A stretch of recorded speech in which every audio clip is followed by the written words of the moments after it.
Good to have you here, 3 and Out on this Friday. Kevin Thomas, Ben Troop, glad you are with us. So much to get to here on the show. Ryan Roberts, draft analyst for RiseandDraft.com, will join us. We'll look inside 2 weeks to go until the draft. Where's the value at in this draft? What are the Falcons, Jags looking to do there at the top end of the draft? Also, interesting story we'll have coming up top of the final hour, Jason Poe, former Mercer Bear. And you might be saying, who's Jason Poe? Well, if you've been on the social medias, put a video of himself out. He's an offensive lineman / he calls himself interior offensive lineman / fullback. Come on. I don't know how many of those there are running around, but he said interior line, put out a video of himself going through drills, running, catching passes, and said, look, I'm available to be drafted. Here's where it's at. Gotten a lot of traction out there on social media. He's going to join us on the show and talk about, hey, I didn't get to do pro days, so I'm making a video. And I'm putting myself out there. We hear people say that all the time. Market yourself. He's doing that and putting himself pretty impressive tape from what we saw, at least in workouts, trying to get himself a shot in an NFL gig. Extremely impressive. 6'1", 300 pounds, ran like they ran like a 4.89, 40-34 reps on the bench. If you want to see athleticism, Jason Poe was not a Joe Schmo. I guarantee you that. If you go and watch what he was just, and when you think about social media, like you said, Kevin, and marketing yourself, this is how you do it. I mean, last time I checked, it was like 33,000 views. The whole tape is impressive. He's going through the route tree. He's showing snapping the football. Hey man, Jason, looking forward to talking to him in the final hour. Very, very, very, very impressive. And he will join us coming up, as Ben said, a little bit later. Ryan Roberts this hour as well. And we got spring games going on this week. Florida last night, and tomorrow, Georgia, Bama, and a host of others going on. Our own Christian Coquel, esteemed Georgia Bulldog fan and host of Second Down. In that order, probably. Would you consider yourself in that order? Joining us here on 3 and Out. I like to consider myself a lot of things. All right. I could be analytical. I don't know if putting myself out there as a fan. Okay. But you've especially had since there's somebody, since there's somebody on the show right here who won't even admit. Hold on. Before we even get to that, what would you consider yourself now? Because I kind of understand what you mean, Christian. Like, don't call me a fan. I am clearly at my heart a Georgia fan, but I feel like when I'm doing this right here, you can separate. Yeah. Okay. That's fair enough. That's fine. I appreciate. So that being said, you're the defending national champions. What do you want to see out of the spring game? No injuries. No, I was about to say, please, dear God, don't say no injuries. Well, no, I mean, there's so many new guys. I figured you'd want to see a couple of guys maybe get their moment to show what they can do. Honest to God, not really. I mean, spring games to me are fun because they're football, and after that, that's about it. Like, how many times have you seen a spring game hero who doesn't even touch the 3 deep once you get to the regular season? So I do think there's some storylines and some stuff that you can garner from this. The offensive line, the way that's shaken out right now. Broderick Jones is kind of stepping into that star role where you've seen Isaiah Wynn and Andrew Thomas play, right? And that most recently Jamari Sawyer last couple of years. So you've seen just NFL talent after NFL talent after NFL talent, and he might be the best out of the bunch just in terms of physical stature and what he's able to do. So I'm excited to see him. And then I think somebody that's not talked about enough, obviously we talk about him, is Warren Mclennan's kind of put a chokehold on that right tackle position, and he's really not going anywhere. He might be the best offensive lineman Georgia has, most consistent, and just a guy they put in there and they don't have to worry about. But in terms of health, the reason I say that, Kevin, is over the past few weeks, Georgia's lost 3 offensive linemen to the transfer portal. You lost Owen Condon, who I believe ended up at SMU, Clay Webb, who was a big-time 5-star center that you were able to get, and he just wasn't able to crack and beat out Cedric Van Pran, so he's moved on. And then the biggest blow was Amarius Mims, who is a freaky 6'7", 320-plus pound talent, 5-star, and he, again, didn't look like he was going to play a whole lot, so he has entered the transfer portal. So all of a sudden you went from being real deep in that offensive line group to barely being able to field 2 deep. Well, I mean, how much of that, Christian, as we talk about the spring is the reality when you think about players. If you look at what Georgia's been, just throw out Kirby's first year. All right, let's get past that. Since then, I mean, they have been perennial. You know, they dominate the East. They in Atlanta every year. They've been to two national championships. So when you look at the Mims or whomever's transferring, these guys are saying, look, it's one thing to say my 5-star against this 5-star, but once that 5-star, as you mentioned, like a Warren Mclennan, they're not. These spots don't. There are 6 spots on any roster that don't come out the game. That would be your 5 offensive linemen and your starting quarterback. Sorry, they're not interchangeable unless you know it's you up 40 to nothing. So how much of this is just a reality of just how good Georgia is? And saying this, Christian, I'm saying, look, I don't know if I want to wait 3 years and go into my senior year and you know bank on my talent. I want to say, look, I'm a 5-star.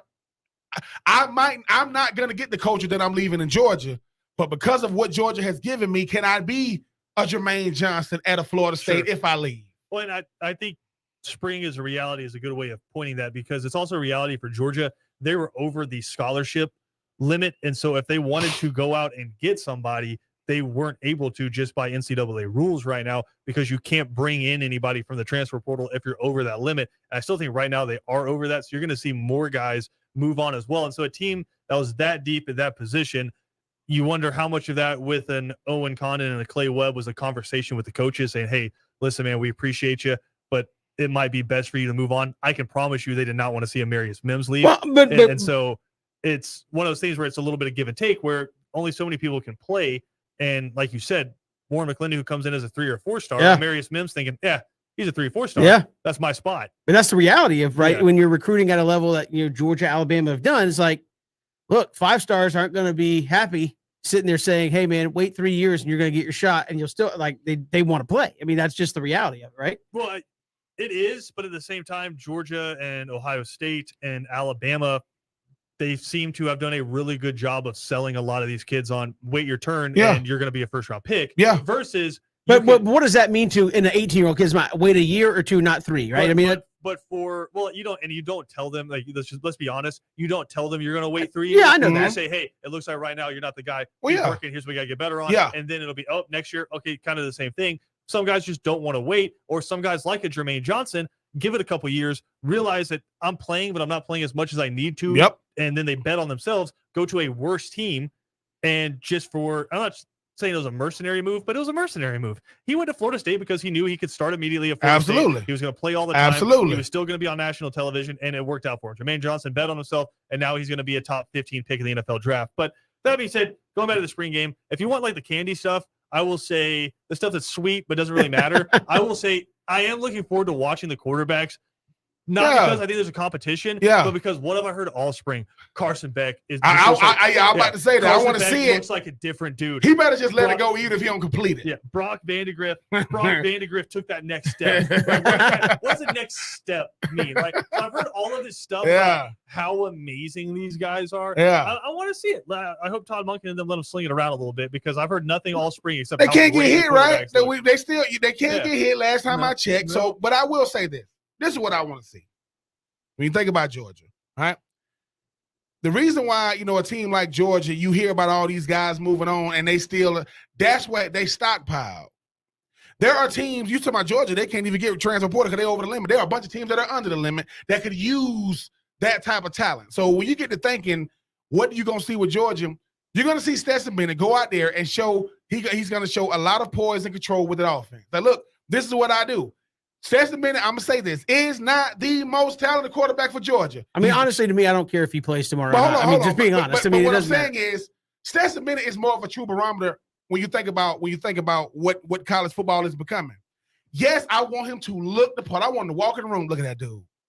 That's the dude that I wanted, I'm being honest, stay the hell away from my daughters. Stay away from them. But here's what kills me, though, is, and this is why he's so much better at this than I am, and why he can retire today and just have millions of dollars in the bank account. Paul Feinbaum putting on his show what the prompt, what happens if Stetson Bennett stumbles in the spring game. Like, we all know what happens if Stetson Bennett, quote unquote, stumbles in the spring game. It means he had a bad practice. Yeah. Spring game is the final practice of spring. You just let fans in to watch, and they dress it up real nice. Georgia's already done a couple of scrimmages that are going to be pretty much exactly the same as this. They have officials out there. They have a clock. They're scoring it. They're calling penalties. They're doing kickoffs. Kirby Smart's out there yelling at people, right? None of that's going to change on Saturday, except for the fact that there's people in the stands and there's going to be a TV crew there broadcasting it. Yes. So if Stetson Bennett goes out there and has a bad day, that is not going to overshadow Yeah. a season in which he threw 5 touchdowns in the college football playoff, won a national championship, and then everything we've heard from Kirby Smart this spring about Stetson Bennett is, hey, I need him to go to class, but as a quarterback, he's been really good. Of course, like I don't care if he plays tomorrow. Really, it doesn't matter. He's the starting quarterback. No, it's like this. It's like, I mean, he's gonna play. There's no reason. Yeah, I know. No, this is what you call rare company. There's a party going on. Only 40 guys can come, and he's one of the 40. And I'm talking about national championship winning quarterbacks. How many people gonna say that? And the thing is, where you do it is just important that you do it, right? So the whole thing about a guy like Stetson is, I take it a step further. It ain't the spring. Who has meant more to Georgia the last 3 years than Stetson? Like, I'm not saying he was the best player. I am not saying that. I would argue, if you want me to argue that, no. Kobe Dean and Jordan Davis. No. When I say mean more, I'm talking about availability, Christian, because if he's not there, you got to play Carson. I'm not saying you couldn't have won with Carson, but we can easily say somebody could have won with that Georgia. I get that part. That Georgia defense last year, we might never see that again. That you might as well put that in the vault. But what I am saying is, I said this, and listen. This is my Christian Coquel 2 years ago Tiger Woods Masters moment. I said if Georgia's going to win that championship, it's going to come from a kid that grew up wanting to be a Georgia Bulldog. That's what I said at quarterback. And I said because I just believe that they inherited all that other stuff. I didn't think it was going to be a kid from Blackshear named Stetson. I didn't, but it was. Where's JT Daniels at? On team number 3. Morgantown, baby. So Stetson said this. Stetson said, y'all talking about JT? Man, I was 4th on the depth chart when JT came in, and I had to beat out those other guys. So I do want to see the backup quarterback position, but if you want to see talent all over the place, it's going to be some freakish talent on defense that haven't had a chance to play because of how deep they were last year. That was going to be my final question there, Christian, is who do you think is ready for a big-time role on this team? Not, like I said, tomorrow relatively doesn't matter, but there's obviously spaces that have been created by guys who are about to get their name called later this month.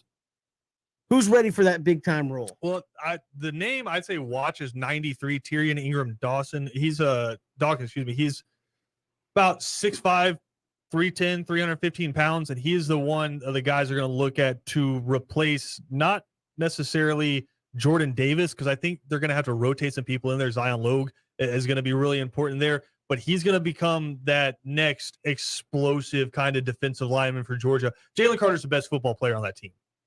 Right, 88. I think anybody who's watched Georgia the past couple of years knows it, and he's a better football player, I'll say it, than Jordan Davis. Right, he's a better defensive lineman than Trevon Walker.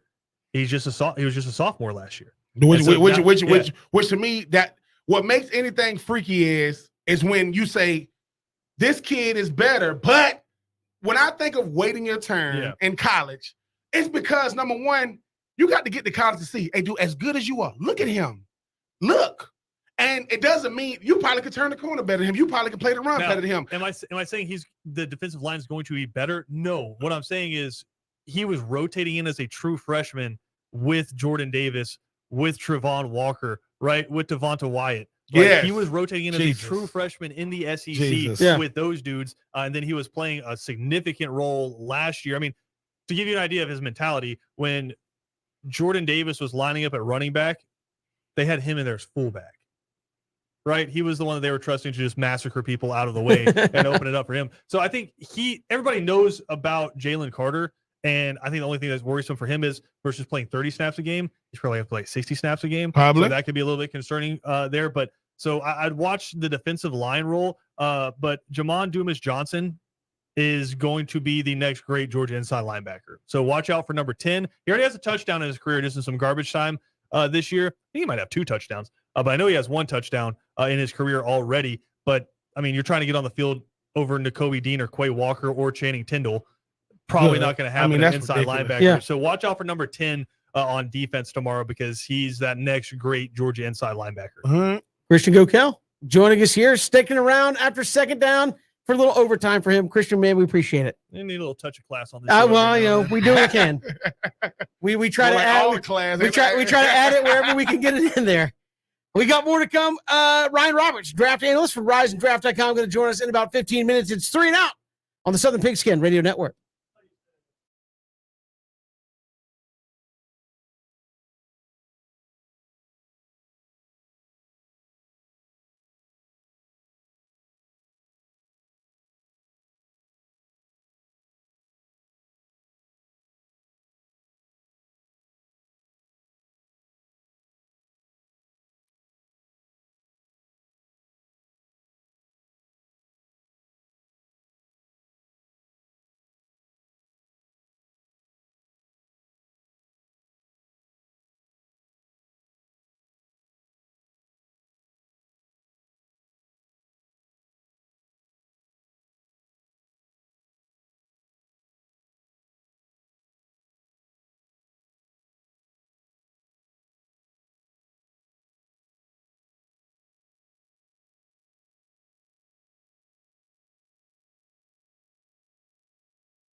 Good to have you back on this Good Friday. Kevin Thomas, Ben Troop, thanks for making us a part of your day. Ryan Roberts, riseanddraft.com, will join us coming up in just a little bit. We'll get his thoughts on the draft. Now less than 2 weeks to go until we get there, so he'll join us in just a little bit. But the Braves on the West Coast got shellacked last night, 12-1. Charlie Morton, not good, 5 runs in 5 innings. And the Braves offense really did nothing. Ozzie Albies home run late gave them their one, but really did nothing. And Ben, I know it's early, and people keep coming to me in this office going, "Are you worried? Worried about the Braves?" Like, no, but there are signs of things that are not good right now. Like Eddie Rosario is batting 043. Dansby's batting 143.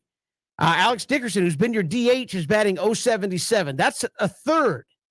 A third of your lineup is under 150. That's not going to get it done, right? I mean, and then depending on how you rotate around, Manny Pena is your backup catcher. If he's playing, he's batting 0. So right now you got a bunch of guys who just simply aren't hitting. Do I think Rosario's an 043 hitter? No. It'll turn. It's a matter of when. That's why I think if you're looking at Brian Snicker going, why do you keep running these guys out there? Because baseball guys who've been around know, hey, if it's this bad, maybe we have to take a day off at some point. But still early in the season, it's going to happen. And they're going to figure it out. So I think that's the ultimate faith there. But no, you look at this lineup, Ben, and I think Matt Olson's hitting, Austin Riley's hitting, Marcell Ozuna's hitting. That's really about it consistently. And Matt Olson has 1 RBI through the first 8 games of the season. 1. And that was on a solo shot that he hit. So Ozzie Albies not getting on in front of him.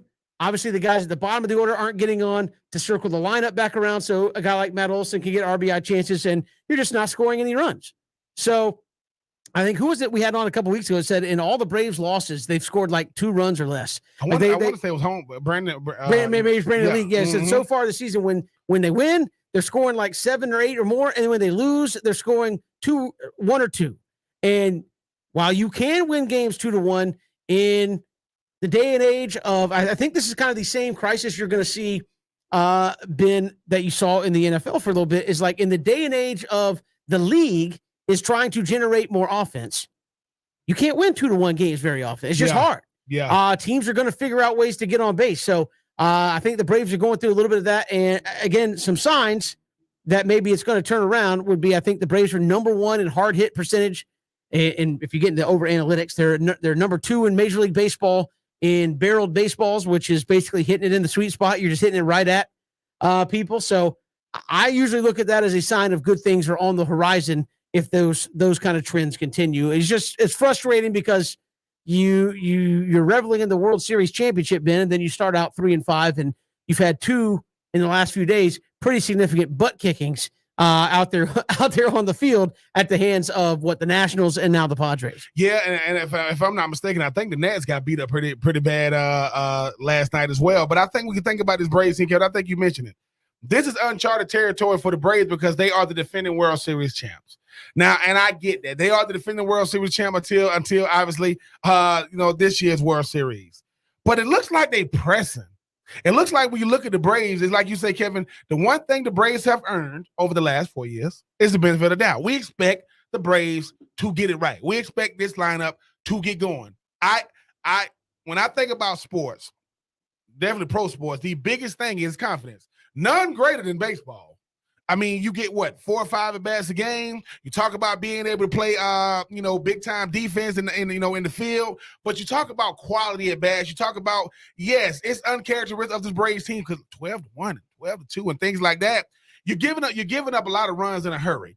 But they are 3-5. It is 8 games.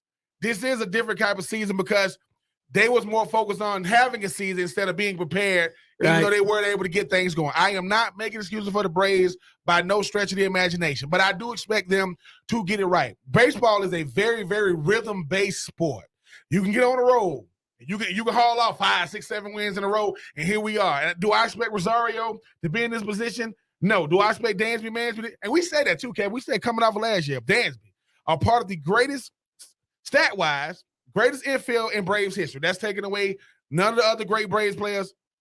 But now you're talking about Matt Olson, no more Freddie Freed. You're talking about Isaac. You're talking about Austin Riley. But Dansby could be pressing a little bit. I know if BJ was here, he'd be like, I told you about that. It's going to be That's fine. true, yeah. I just think that for this Braves team, like I said, it's 8 games. I mean, I saw somebody put out there, Ben, 8 games right now is the equivalent of if you were to take this and put it into an NFL schedule, we would be at the start of the fourth quarter of game 1. Yeah. Of the 17 games. Yeah. Yes, It's nothing to get upset about at this point. No. But I will say this. The Braves are who we cover. I get it. No matter what team you cover right now, I hope nobody's peaking at the 8 games. I get that part. But I look at Snick yesterday before the game. He was just talking about, look, man, guys are going to figure it out. Like when you talk, he's kind of grown into his managerial role the last 4 years saying, look, give it some time, man. We are very, very talented across the board. Starting pitching, lineup, bullpen, I get it. But just because you're talented don't mean the win's gonna come. You got to go out there. You got to work at it. And people talk about having a short memory. I don't think there gets a shorter memory in baseball. What is it? 14 games or 14 days or something like that. That's a lot of baseball going on. I think this Braves team just has to breathe a little bit, get back to just play poised, but also play aggressive, I guess, if that's something that's, you couldn't do in baseball. But I'm not worried. I just, Kevin, obviously I'm in West Coast games. I'm like, Braves, I will see y'all in the highlight reel tomorrow. But we know it's uncharacteristic of them. We saying, look, man, we get new faces every year, new additions. You talked about the outfield. It can't be Ronald's going to solve all that. No, Ronald Acuna Jr. is going to be great addition when he comes back. I do think that you could see what he would mean to this team if he was out there. Yeah. I mean, obviously not from an offensive standpoint, but also defensively. Yes. They're pretty meh in the outfield right now. So I do think this team could use an Acuna 13 injection pretty soon. And maybe they'll get one in the coming weeks. I know he's doing simulated games and things like that. So maybe by the end of the month, 1st of May, he could be back out there. I do think that this team is close as is, but he would make a nice difference. Looking forward to having 13 back out there. I mean, who wouldn't, man? That kid there is freaking electric. But I just think that for this team, right? What type of team is he coming back to? And that's the biggest thing is Ronnie's gonna be running, man. Ronnie gonna be running. You understand that whenever he gets back. But you got to pull your own weight, man. It's a game in, game out, inning in, inning out type scenario. You in the bigs. Listen, you hit yourself in a slump, you got to hit yourself out of a slump. You throw yourself in a slump, you got to throw yourself out of a slump. But it has to be more of a team effort. Like I hear it all the time. Man, they say, man, just get one here, let it trickle. Get one out, let it trickle. And then because the Braves are a different type of ball club. They're not good when they pressing. They play loose. They got a lot of young energy. Let's have some fun a little bit, man. Like I don't think they're gonna break out the Kung Fu Panda hat. I get that part, but you know how it is, Kevin. This team, look, when they got the whole world stirring it up when they run around, it's something about them. And I think you're not going to recapture the magic you had last year. Last year's over with. I get that part. But, man, you still got a great nucleus of players you can go out there and make it happen with, because I do think that sometimes you don't have to live up. You already won it. I know it's a new year. You got the rings. These rings are ginormous. But I think that the party's over. Get back to your winning ways, and hopefully, hopefully coming out of the weekend or whatever, you back at 500. And we'll have the Braves and Padres coming up later tonight. 8:25 pregame, has been said. Those lovely late start times, 9:40 with the first pitch. Although this weekend with the Padres, they're afternoon baseball on Saturday and Sunday night baseball. So we don't get the full gamut until next week when the Dodgers come on the schedule of those 10 o'clock starts for the most part. But hey, San Diego's a good ball club. We saw it, Manny Machado. People talk about Tatis. I mean, forget Manny Machado's like a $300 million guy himself. He went 5 for 5 first time in his career last night. Going 5 for 5 at the plate. Unbelievable. Could not get that guy out. We'll come back. We'll switch gears, talk a little draft. Ryan Roberts, draft analyst with RiseandDraft.com. He steps in here on 3 and Out on the Southern Pigskin Radio Network.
Good to have you back here, 3 and Out on this Friday. Kevin Thomas, Ben Troop, glad you're making us a part of your day. We are inside 2 weeks to go until the NFL draft is upon us. And joining us here, draft analyst from RiseandDraft.com, Ryan Roberts joins us here on 3 and Out. Ryan, welcome to the show. How are you? I'm good, guys. Appreciate you guys for having me. Hey, appreciate you coming on. We've heard from a lot of folks we've had on about the Jags there at number 1 and Aiden Hutchinson. Do you believe that's the pick, even though maybe Doug Peterson wants offense? Is it going to be Aiden Hutchinson number 1? Yeah, I really do subscribe to it, to be honest with you. I think it's a slam dunk that it's definitely a defensive end. It's definitely edge at this point. I think once the staff signed Cam Robinson to the franchise tenure, I think they kind of put that emphasis that it's going to be a pass rusher.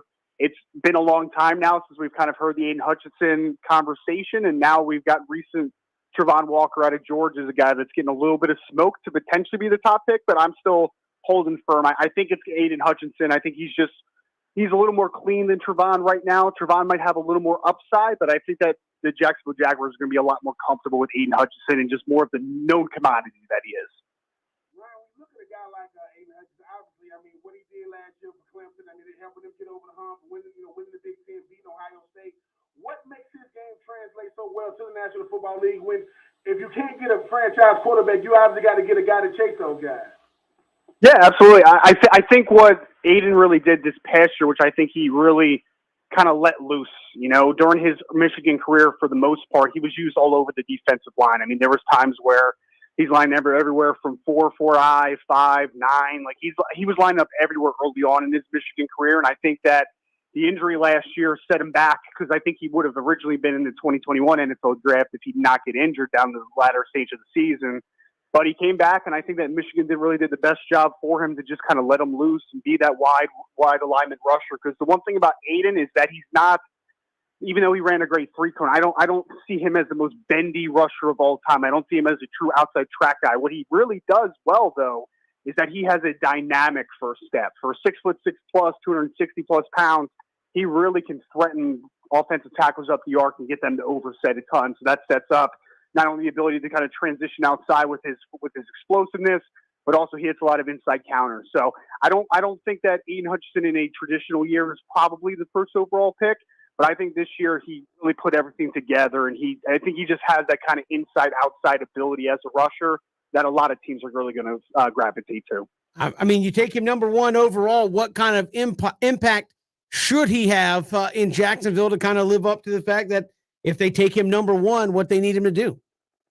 Well, I think anytime you're drafting a pass rusher that high, you're going to expect him to be a double-digit sack guy every single year. And that's the trouble with this class a little bit, is the fact that it's an incredibly deep draft, but I don't think the top of it is as strong as we have seen in some years. So in a lot of classes, I think Aiden Hutchinson is more a 10 to 20 type of pick, because I don't know if he's a incredibly high volume rusher. I think he can be somewhere, not quite to a Joey Bosa, but like a poor man's Joey Bosa to a degree. I think he could be a 8 to 9, 10 sack a season type of player, because he really does a nice job in the run game as well. So maybe you think of a Patrick Kearney a little bit in the back of your mind. I think he can be that type of player, but I think if you're drafting him number 1 overall, Jacksonville's going to believe that he can be a double-digit sack player every single year, and he certainly has the talent to do so. It's just a question now if that will kind of come to fruition for him. When you think about a guy like Aiden Hutchinson, you mentioned a poor man's, Joey Bosa. Why is it we can't ever get away from, you talk about the Bosa brothers, you talk about Chase Young, they played for the same team, but they in the same division when you talk about Ohio State and Michigan. Is that what these GMs are hoping for? Is the Trent Baalke saying, look, if I could get that level of production, but you talking about not arguing, you're talking about top 5, definitely top 10 pass rushers in the league. Yeah, I mean, that's the model that you're looking at. The comparison's more about the body type and how the ability that a guy can win, right? Like my comps are always from a stylistic approach, but at the NFL level, especially with how it's become now more manufacturing space and being able to try to, mix up coverages and get home with less, I think that right now getting a player that can create pressure, speaking about Aiden Hutchinson, from multiple spots, because like I said, he is a guy that's played up and down the defensive line at Michigan. He's not just been a true 9 tech, the majority of his career. He's played anything from 9 all the way down to even a 3 at times in some sub package. So I think that's the possibility that he gives that is similar to Joey Bosa specifically, because Nick's a true outside track type of guy, but Joey's a dude with that length that he has and that explosiveness. He can work up and down the line of scrimmage. And I think that's what you can get with Aiden, the guy that, like, he's not just going to set up offensive tackles and hit inside counters, but he can really, I think, abuse offensive guards and interior alignment in general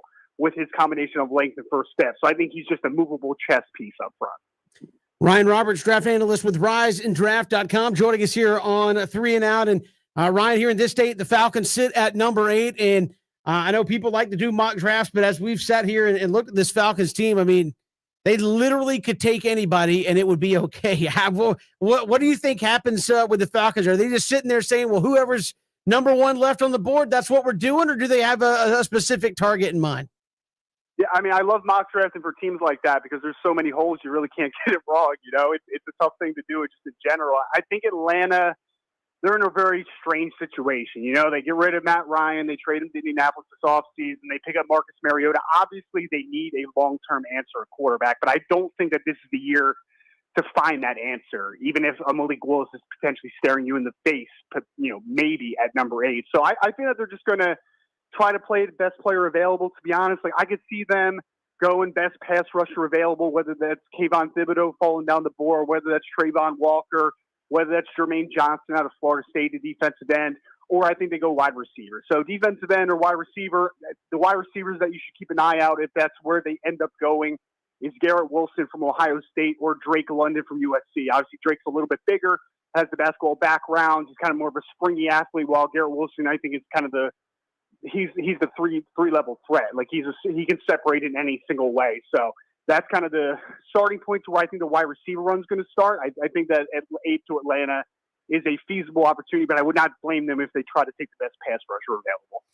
I mean, speaking of best pass rusher available, you're talking about a guy like Javon Walker, who's been in talks of potentially going number 1 overall with his upside. But Kayvon Thibodeau, number 1 player coming out of high school 3 years ago, didn't taper off when he was at Oregon. They even let him return punts. If he is there at 8 and Atlanta brings him in, how much of a hole can he feel even if he is a rookie? Oh, I mean, a huge one, honestly. He's the best defensive end in this class, in my opinion. I value him over Aiden Hutchinson. Unfortunately, he's the guy this year, and it happens every single year. There's one player, at least, where people just overanalyze because he's been on the guy's mind forever. Like you said, he's been a guy at Oregon now for 3 years. I mean, his freshman year, he had like 9 or 10 sacks somewhere in that ballpark. So he's been a guy as a 5-star recruit that everybody has known about for a very long time. He has the 2020 season where it's the haphazard. I think he played like 3 or 4 games because of the Pac-12 shutdown, and then come back really late there. And then this past year, he has a good season. You know, he's very productive when he plays, but he's kind of dealing with injuries a little bit. So I think there's definitely some durability stuff that you kind of need to work through with Kayvon. But I think from a talent perspective, I mean, the kid is 6'4 plus, 250 plus pounds, 34-inch arms, explosive athlete, right in the 4.5s of the combine. So everything's there for him, man. Like, he's the guy that I think in this class is the guy that I'm most comfortable with saying what I said before about being a double-digit sack type of player. So first year, you know, I would hope that he would get, 6, 7, 8 sacks somewhere in that ballpark, and that kind of springboards into being the caliber of player that I think he can be long-term, because I think that the upside with I actually don't think that he's even close to his ceiling, because I think that he's more just athlete than pure football player. When he figures it out and he gets a little nuance with his hands, a little bit of a pass rush plan, I think he has an unbelievable upside to be a really dominant pass rusher. Ryan Roberts, draft analyst with RiseandDraft.com, joining us. And Ryan, where's the value here in this draft? I've heard a lot of people say, man, this draft is really deep, maybe not the top end talent. So we talk about, on the whole, maybe a lot of starters, not a lot of superstars in this draft, but where's the value at here at a certain position? Yeah, I mean, just to kind of put it in context on the depth of this class, I mean, last year, I think there were 650 players about eligible for the 2021 NFL draft. This year, I talked to an agent that told me it was 3 times that much. So there's a lot of guys that, due to the COVID extra year of eligibility, this is a very deep draft just on pure numbers. So where the best value is, edge, like I kind of talked about, there's a lot of defensive ends. I mean, there's probably 20, 25 deep that I think can be players in the NFL and give some type of production. So defensive ends, cornerbacks, and safeties. So it's this big secondary group this year, wide receivers, defensive ends, and a solid offensive tackle group. So if there's any of those groups that, if you're looking for a player, I think there's not only just first round caliber players a little later in the first round. I think that when you get to day 2, there's a plethora of guys that you're going to be happy with. I think day 3, moving into those positions, there's going to be a lot of values. And I think there's even going to be a lot of UDFAs this year where, in a traditional sense, are guys that are just trying to make the roster, but they might be some guys that have a little more of a projection to maybe helping out in some capacity. So defensive end, pass rushers, corner, secondary help, and wide receivers, I think, are kind of the cream of the crop this year as far as position groups. And Ryan, you mentioned a guy like Kayvon Thibodeau as your clear-cut number 1 defensive end in this draft. 2 guys that I think that are very, very intriguing. I mean, the big guys, Kyle Hamilton out of Notre Dame, 6'4", and Sauce Gardner out of Cincinnati, 6'2". One plays corner, one plays safety. When it's all said and done, who would you rather have, especially when you got 2 guys that can definitely take over a defense? Yeah, it's a tough conversation because in today's game, you would obviously defer to the cornerback, but I would actually defer to Kyle Hamilton in that sense because I know that there's some talk that he might fall a little bit, maybe even to 10 or 11 in this draft just because of, how the NFL has kind of devalued the safety position. But I think if you ask me, if there was a generational player in this class, who would that be? And I think that the clear answer for me, if there was a player in that status, it would be Kyle Hamilton because just historically speaking, you don't see many 6'4" and an 8, 220-pound safeties with 33-inch arms. Like that body type just doesn't come around that often. I mean, you're talking about guys in that vein like the Steve Atwaters, Kenny Easley, Sean Taylors, Obi Melifonwu's. Like there's just not a lot of guys historically that look the way Kyle Hamilton looks. And I think that he can transform a secondary because he could play on the roof. He can come down in the slot at times and match up against some tight ends, some certain slot receivers. That he could be an extra box defender. There's a lot that Kyle Hamilton can do. So while I do think that Sauce Gardner is a very intriguing corner, 4'4" speed, 6'2", long arms, everything is there to be a lockdown corner potentially at the next level. I think Kyle Hamilton is a potential game changer on the defense. Ryan Roberts, draft analyst with RiseandDraft.com, our guest here on the show. Ryan, really appreciate it. Thanks so much. Yeah, absolutely, fellas. Thank you guys for having me. Appreciate you. Appreciate it. Ryan Roberts joining us here on 3 and Out as we are inside 2 weeks to go in this draft. He said Jags defensive end, Falcons if it's available, defensive end. I know we talked yesterday. Is it Aiden Hutchinson? Is it a Deke? Are they actually going to try to bolster offensive line? Jags very intriguing there, but everybody keeps saying Aiden Hutchinson's going to be the guy. Aiden Hutchinson, but you keep on hearing the quote safe pick. Kevin, what scares me about that is that you saw a safe pick. Okay. He has a prototypical size. He's 6'6", almost 6'7", 265 pounds. Has a very, very quick first step to be able to kind of get gain leverage on on these elite offensive tackles. But then Ryan come back and say, "But Kayvon Thibodeau is my best." And obviously this is right. It's going to vary. My clear cut number 1 defensive end. So my thing is always when you heard, but then you hear Travon Walker. Well, he's a guy that can play up and down the defensive line. You're going to get variety. You're going to get variety. It just comes down to once that pick is in. That's what you got to go with because the thing about the Jags is they're going to always look back at the draft and say who we could have got because they got the number 1 overall pick. Whereas when you get to Atlanta, if it's Kayvon Thibodeau, do you take him? If Kyle Hamilton's there, do you take him? So, I mean, look, if the biggest crapshoot there is the NFL draft. For everybody that works out, there's 10, 20 guys that don't work out. But Aiden Hutchinson seems to be the guy. But, Kevin, it's almost impossible to live up to the billing of being the number 1 overall pick because you're going to be highly scrutinized unless you end up, walking away with 175 sacks and 2 Super Bowls. Who knows? They compare every defensive end to Aaron Donald. They compare every defensive end to a Bosa. Come on, man. You compare him to Bosa because he played at Ohio State. Let the man decide to have his own legacy. We'll see what happens. We've got more to come here on 3 and Out. Take 3 right around the corner. We'll look at that Falcons draft a little more in depth. And Jason Poe, former Mercer Bear inside offensive lineman, will join us. He put out his own kind of combine tape. Got a lot of notice. We'll talk to him about that journey, trying to put his name out there in the ring for the NFL draft. It's 3 and Out on the Southern Pigskin Radio Network.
Good to have you back here, 3 and Out, on this Friday. Glad you're making us a part of your day. RBC Heritage going on Hilton Head this afternoon. Patrick Cantlay, your leader at 7 under.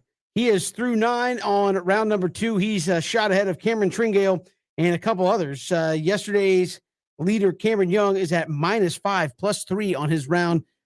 Today, he is still out on the course, so it's not gone swimmingly for him. But right now, Patrick Cantlay, your leader, at -7. Matt Kuchar, former Georgia Tech star, -5, just a couple of shots off the pace. He's in the clubhouse after 2 rounds. We'll keep you up to date on how that's going throughout the afternoon as well. So, again, that going on this weekend as well as everything else. You got the Braves out on the West Coast, Ben, trying to keep it together. Again, I think that's probably the most important thing. As you go on the West Coast, you don't need to go, 6-0 over these next few games. Win 3. Win 3 of the next 6, and we'll call that a success here early in the season and move on just about winning series. So we got plenty to get to coming up. We'll take 3 coming up next hour. Also, we'll look at the Atlanta Falcons 2 weeks out from the draft. So many options, so little time. What can they possibly do? We'll get to that coming up and more. Hit us up on Twitter at Pigskin Radio, streaming live at ESPNCoastal.com.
Good to have you back. Hour 2, 3 and out on this Friday. So much to get to here on the show. Falcons, 2 weeks out, less than 2 weeks actually, from the draft. And if anybody tells you they know what the Falcons are going to do, Ben, they are lying. So we'll get to that coming up in just a little bit as well. So looking forward to that. But first, let's take 3 on this Friday, shall we? As I try to put the music back up, a little ready to hit the door already this weekend. But take 3, take 1. Ben, Mike Florio of Pro Football Talk on Twitter caused a lot of a stir. He said, hey, draft picks. Don't go to the draft. Don't help out the NFL. Don't go to the draft unless they pay you to show up. Do you agree with that? I'll put you on the spot. Long time ago, that's right. Yeah. Called a draft. No. I will say this. I agree with it, Kevin, because this is the thing, right? This is the thing. A lot of times, right, we don't know that we can make money with stuff. Like you ever did somebody go, oh man, how much money they paying you for this? You're like, hey, what do you mean paying me? And somebody go, they don't pay you? Now, this thing, right? I get it. We talking about the draft. It used to be 2 days. 2 days have become 3 days. Now, it's going to probably end up being 7 days. The draft starts on Monday, it ends on Sunday first. But I will say this.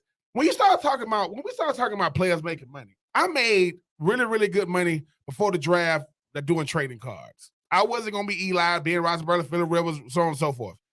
If I'm going to be a lottery pick, because let's face it, I don't even know how long the MLB draft is. The WNBA draft came and went. Like I saw it on Twitter. Like, what? No one overall pick. We don't know anybody in the NBA draft no more. Like, do you know anybody?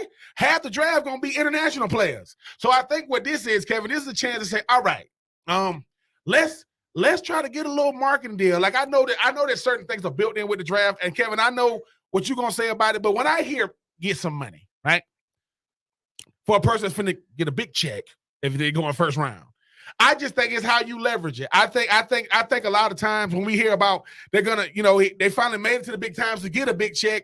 How do I leverage this? I think Jello, anything.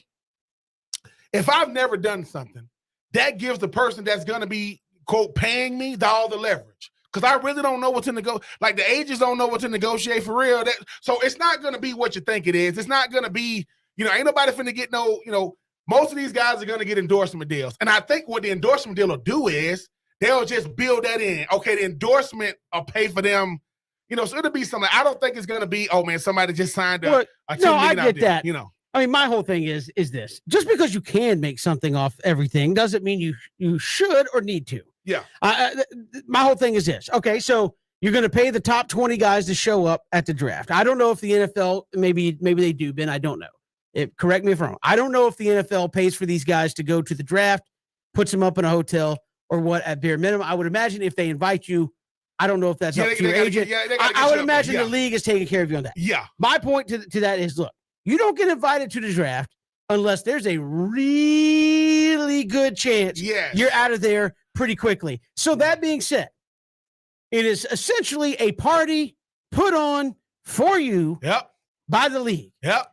Yes, they are making money.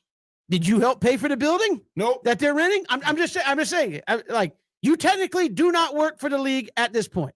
You are about to, and I would say if as a number 1 pick, top 10 pick, they are giving you free pub right away. Say, I know that guy, saw him, number 1 pick, walked across the stage, gave Roger Goodell some dap. I don't know that you shouldn't show up if you don't get paid. Like, I get what you're trying to do, but you guys are also minutes away.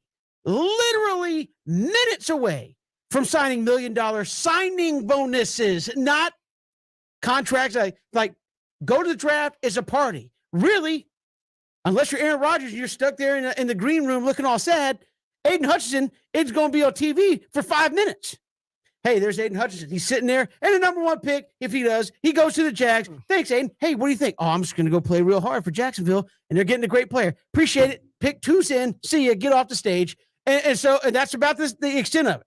So, again, I'm not saying you pay somebody $500,000 to show up. I just think the idea of like, look, this is a celebration of the game. You are one of the invited guests. If you don't want to go, don't go. I don't have a problem with that. But to say you shouldn't go unless you get paid, I mean, that seems a little pretentious. Once again, you do make a good point. I don't think guys are just gonna stop because it's still prestigious. Like I never ever thought that the draft would not even be in New York. Now it's been in Philly, it's been in Moving Dallas. it all over the place. Yeah, it's been the year. The year was in Dallas. The next year it was in Philly. Philly won the Super Bowl, and it was in Dallas. So Nashville 2019. That was a beautiful fight. Shout out to the draft. Me and BJ and Richie was up there. That was incredible. But no, let's just call it what it really is. Everybody's not in it for the bread like that. So there are because this is the thing you don't realize too, though, Kevin. It's more than just the first round that be up there now. You're gonna have second rounders, third rounders up there. So if we are potential. Listen, I just think the premise of his argument was flawed. Where he's like, the NFL's making millions of dollars off this event, and you are about to profit on that because they're going to pay you. Absolutely. I'm one of those where I'm like, should you get paid for some things? And I will say this, I'm sure he wouldn't mind me saying this, but a long time ago, I interviewed John Sally. Played for the Pistons, Bad Boy Pistons, played at Georgia Tech. I had him on, and John Sally told me, he goes, listen, don't do nothing unless they pay you. He's like, that's just my step-out rule. I was like, well, it also probably depends on if you're in as demand as you are. He's just exactly. But he's like, don't do nothing unless they pay you. And I understand that reasoning, but I also don't understand, like, hey, you're going to the draft where you are going. They're not inviting you to sit there for 3 days. They want you to sit there and be on camera for maybe an hour and then move on. Also, if you are still sitting there at pick 23, you're supposed to go at 10. Do you give money back because you aren't gone yet? Like, I mean, that's what I'm saying. So Anyway, I just look at it and say, just because you can doesn't mean you should. And I understand what Mike Florio was trying to say. I just think the way I look at the draft is like, look, it is a celebration. Mm-hmm. It is a culmination of years of hard work. There's a reason you're crying in the green room when they call your name. And it's not because they gave you $4,000 to show up. Exactly. Right? It's because you have put in a lot of hard work, a culmination of that. And people go, well, you're being used. Well, they could just as easily do the draft like they did in 2020 and just say, everybody stay at home. And guess what? The NFL still made all that money. The NFL going to make the money. So I just look at it as like, it is a celebration and it is a what? It is the culmination of player A, B, C, D, all the way down through that gets to walk up on that stage because that is a select few people. Not everybody gets to go up there and hug it out with Roger Goodell like they're boys and all that. It is hard work that got you to that point, and you are I think part of the celebration is that I don't care what background you come from, you are about to receive life-changing money. You are about to receive life-changing money no matter what. I don't, to me, it's a bad look to say, well, I didn't go to the draft because I wanted $5,000. Like, don't do that. That's just me. I don't think, once again, if you don't think we live in clickbait society, Mike Florio. I'm sure it is, but I fell for it. I'm sorry. Exactly. But what I'm saying is, too, it's almost like saying this. You make a great point, Kevin, when you go, John, I don't do nothing for free. Well, John, how much stuff you get paid for ain't that far away from Detroit? Yeah. Because you ain't getting that. And he used to be on a sports show, and he was very popular. But now, John Sally's out front. John Sally, yeah, the legend. Is Isaiah Thomas out there? Is Lambeer out there? Is Joe Dumars out there? Is Dennis Rodman out there? Well, then no. So I do get it. And like you say, Kevin, it comes down to, look, once again, perception and reality don't match. Just because you're going to be a top pick, while you're going to be, you're going to get celebrated for the next, month or so or 2 months until training camp start. Who went first round last year? Exactly. You can't, we're a year removed. I think, Jamar Chase and so on. You can't remember Kyle Pitts. Look, it is a great honor for them to call your phone and say, look, you're going to potentially be a top 32 pick. We're going to fly you and +5 maybe, because nowadays, good Lord, you see how many people on stage. I said, there's 30 people up there. Did they fly all people? You think they flew 30 people? No, they did not. So I do agree, Kevin. Look, it's the catch-22. I'm going to get drafted regardless. If I'm going to not take advantage of this opportunity because they ain't give me a couple of dollars, come on, man. You're going to get you a free suit. Now everything is viral. We're going to see you get up. We're going to see the person sitting there putting your jacket on, button. I can button my own buttons. Button your button on. You're going to have, I guarantee Aiden Hutchinson on the inside of the jacket going to say Michigan. I guarantee that's what it's going to say. And how many times are you going to wear that? Never again. Whatever you wear on draft day, put it up for charity. You'll never see it again. All right, moving on. Take two. Quick question. Hawks and Cleveland tonight. Do the Hawks advance over Cleveland into the first round of the NBA playoffs. Yes, I would be very, very surprised if they lost. I'll be very, very surprised. Because, Kevin, you know, just like I know, the hardest thing to get is that first win. Was able to be very, very impressive against a young, scrappy Charlotte team. I know that Cleveland ain't going to lay down, but for me, I think it's just too much when you look at what Capella's doing, you look at what, what Herter is doing. I mean, you look at what Hunter is doing, and obviously Trigger Trey is Trigger Trey, the way he's distributing the basketball. Trigger Trey in 2021, number 1 in points, number 1 in assists. Deal with it, people. So I got my Hawks making it back into playing themselves back into the playoffs. Hopefully they can restore some of that 2020 magic, Kevin, that sent them to the Eastern Conference Finals. Yeah, I mean, I kind of had that, I guess, that Atlanta sports thing where it's like, the Hawks won't get it done against Charlotte. Now I kind of feel like they will move on and get into the playoffs. I think there's something to these play-in games where if you can get out of there, you are riding a little bit of momentum where everybody else is kind of sitting around saying, who are we going to play? Who are we going to play? Where are we going to play? What are we going to do? And I think you're out there playing. I get fresh legs and all that kind of stuff, but as you know, much like baseball, you go a while without seeing live pitching. It takes a minute to get. You go a few days without taking some jumpers, taking some, getting some work in against, live competition like that, and the playoffs going to stay. It could have a early effect in a series. I'm not going to say carrot, but an early effect in game 1 or 2. But you get behind this Hawks team, 0-1, 0-2, that could be a big swing. So I think the Hawks do it tonight. Move on. We'll see how they hold their own coming up this weekend. All right, Ben. Finally, take 3. It is Jackie Robinson weekend. Really, Jackie Robinson Day today, but I believe they kind of carry the celebration on throughout the whole weekend. It's April 15th. Jackie Robinson, everybody wearing number 2. Take 3 is Jackie Robinson, the most important, I didn't say the best, but the most important sports figure in American sports. I would say so. And that's taking nothing away, for what Muhammad Ali meant. We talk about, the war and different things, but, Jackie Robinson, Kevin, when you talk about a sport that was obviously white male dominated and broke the color barrier, but it's what he had to endure. But we act as if Jackie Robinson isn't one of the greatest to ever, touch a baseball. Jackie Robinson was incredible. Yeah. And I think that's what bears more weight is, yes, he took the blunt of racism and the South and just, being hated on. But in the midst of all that, he was incredible. Because I think about it. If he's not as great as he is, yes, he broke the color barrier, but he also showed that, look, man, black people can play baseball. Essentially, guys like Ronald Acuna Jr., you talk about, even though he's not American, a Latin black man, if you want to call it that. I think he did so, and he had to bite his tongue. So whatever he had to endure, other people had to speak up for him. But yeah, Jackie Robinson, man, I'm sorry. The movie 42 was incredible. Chadwick Boseman, he rest in peace, did an incredible job. But yes, Kevin, when I think of Jackie Robinson, the first you forget because of how great of a player he became, dude. What he had to endure. So I would say what he meant for for black people, what he meant for people of color in sports and breaking that color barrier. Hey man, it's only right. It's a part in the movie to where one of the guys come up to him and say, man, I want people to know, like, one day maybe we all will celebrate you, which obviously we do now. So shout out to Jackie Robinson. Yeah, and I think Major League Baseball has done a good job of doing that. I think Mariano Rivera was the last one to wear 42. He kind of got grandfathered in there. Now nobody can wear it, and everybody wears it at the same time, if that makes sense. Like, everybody wears it at least one day a season in honor of Jackie Robinson, and nobody will wear it at the same time to honor that. But a great job. Again, I think as far as the impact in society and sports, there hasn't been anybody bigger in America than Jackie Robinson. I understand your Muhammad Ali take, and that may be in a different sense, maybe even a Jesse Owens. Yeah, was what he did at the end. But baseball was loved by everybody. Yeah, and I think in terms of the American society and for what he did for the sport, for American society as well, that was a big thing. I want to keep talking about that as we go. So we'll talk more about it because it is Jackie Robinson Day in Major League Baseball. We'll hit that next. It's 3 and Out on the Southern Pigskin Radio Network.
Good to have you here, 3 and Out on this Friday. Kevin Thomas, Ben Troop, glad you're making us a part of your day. Jackie Robinson Day around Major League Baseball. Everybody wearing number 42. And, of course, April 15th, 1947.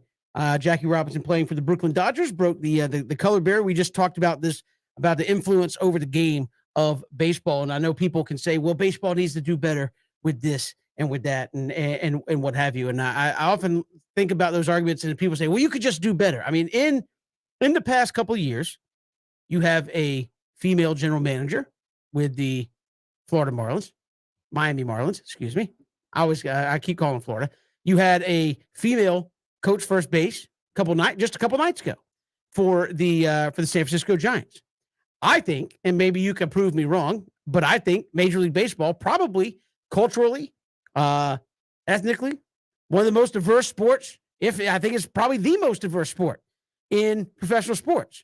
NBA is pretty close with a number of guys, but you got guys from Australia, Cuba, Dominican Republic, Latin America, Curacao, China, Korea, Japan, Canada, England. I mean, you have guys from everywhere playing Major League Baseball out there. They do have the World Baseball Classic, where you see a bunch of guys from Major League Baseball that have spread out to all the different countries that they play for in that series. So I think that's part of it.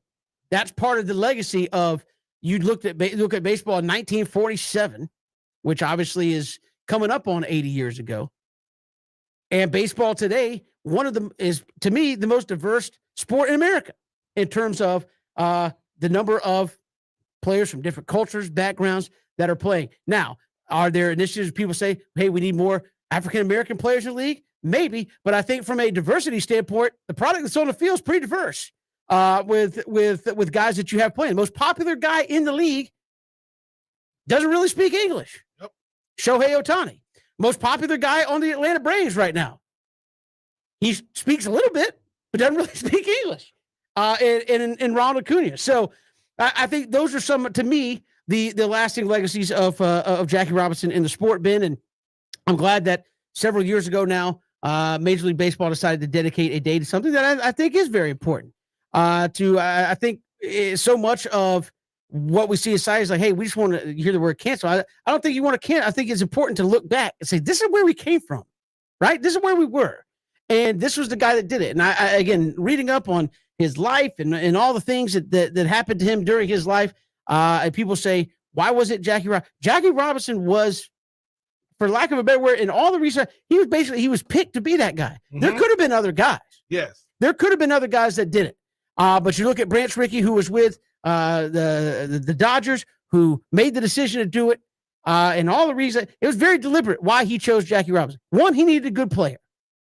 Okay, check. That is probably the least of the boxes that had to be checked. Mm-hmm. But it helps, as been in any situation. We talk about this on the show now, not in terms of race or ethnic background, but if you can play, that rights a lot of wrongs. You could be the biggest jerk off the court, causing problems. If you can play, that will overcome. So you need a guy that can play. Why? To make people look and say, man, this guy can play. Two, and probably more importantly, you needed the right guy to be able to handle all that came with that. Because it wasn't just as simple as, all right, you're going to be the guy. No, you're going to be the guy, and knowing that, this is what comes along with it, and you got to be able to handle that. Again, you don't move mountains by picking up the whole thing and moving it. You got to start with a few rocks and move some more rocks. And what does that mean? I'm here. All right, you're going to take some for being here, but you got to stay here.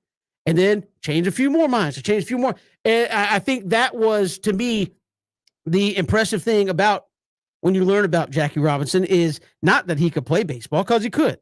It's that he was the right guy at the right time in the right place to be able to do that, because nobody can understand. I mean, maybe there are people who are, but I think in that moment, there are very few people that can understand what he went through.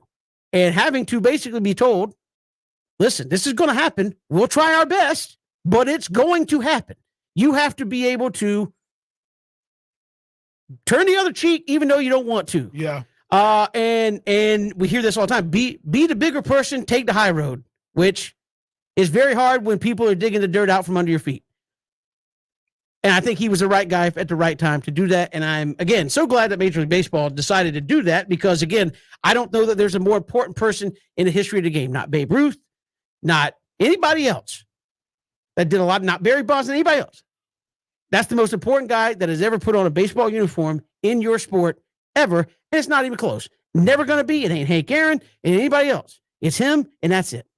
Yeah, and I think you said it too, Kevin. When people talk about cultural significance, you said something about Mr. Ricky. You got an owner. Because a lot of things had to happen. You had to have an owner that's going to go against everything. Sure. And he goes, look, man, it's got to happen.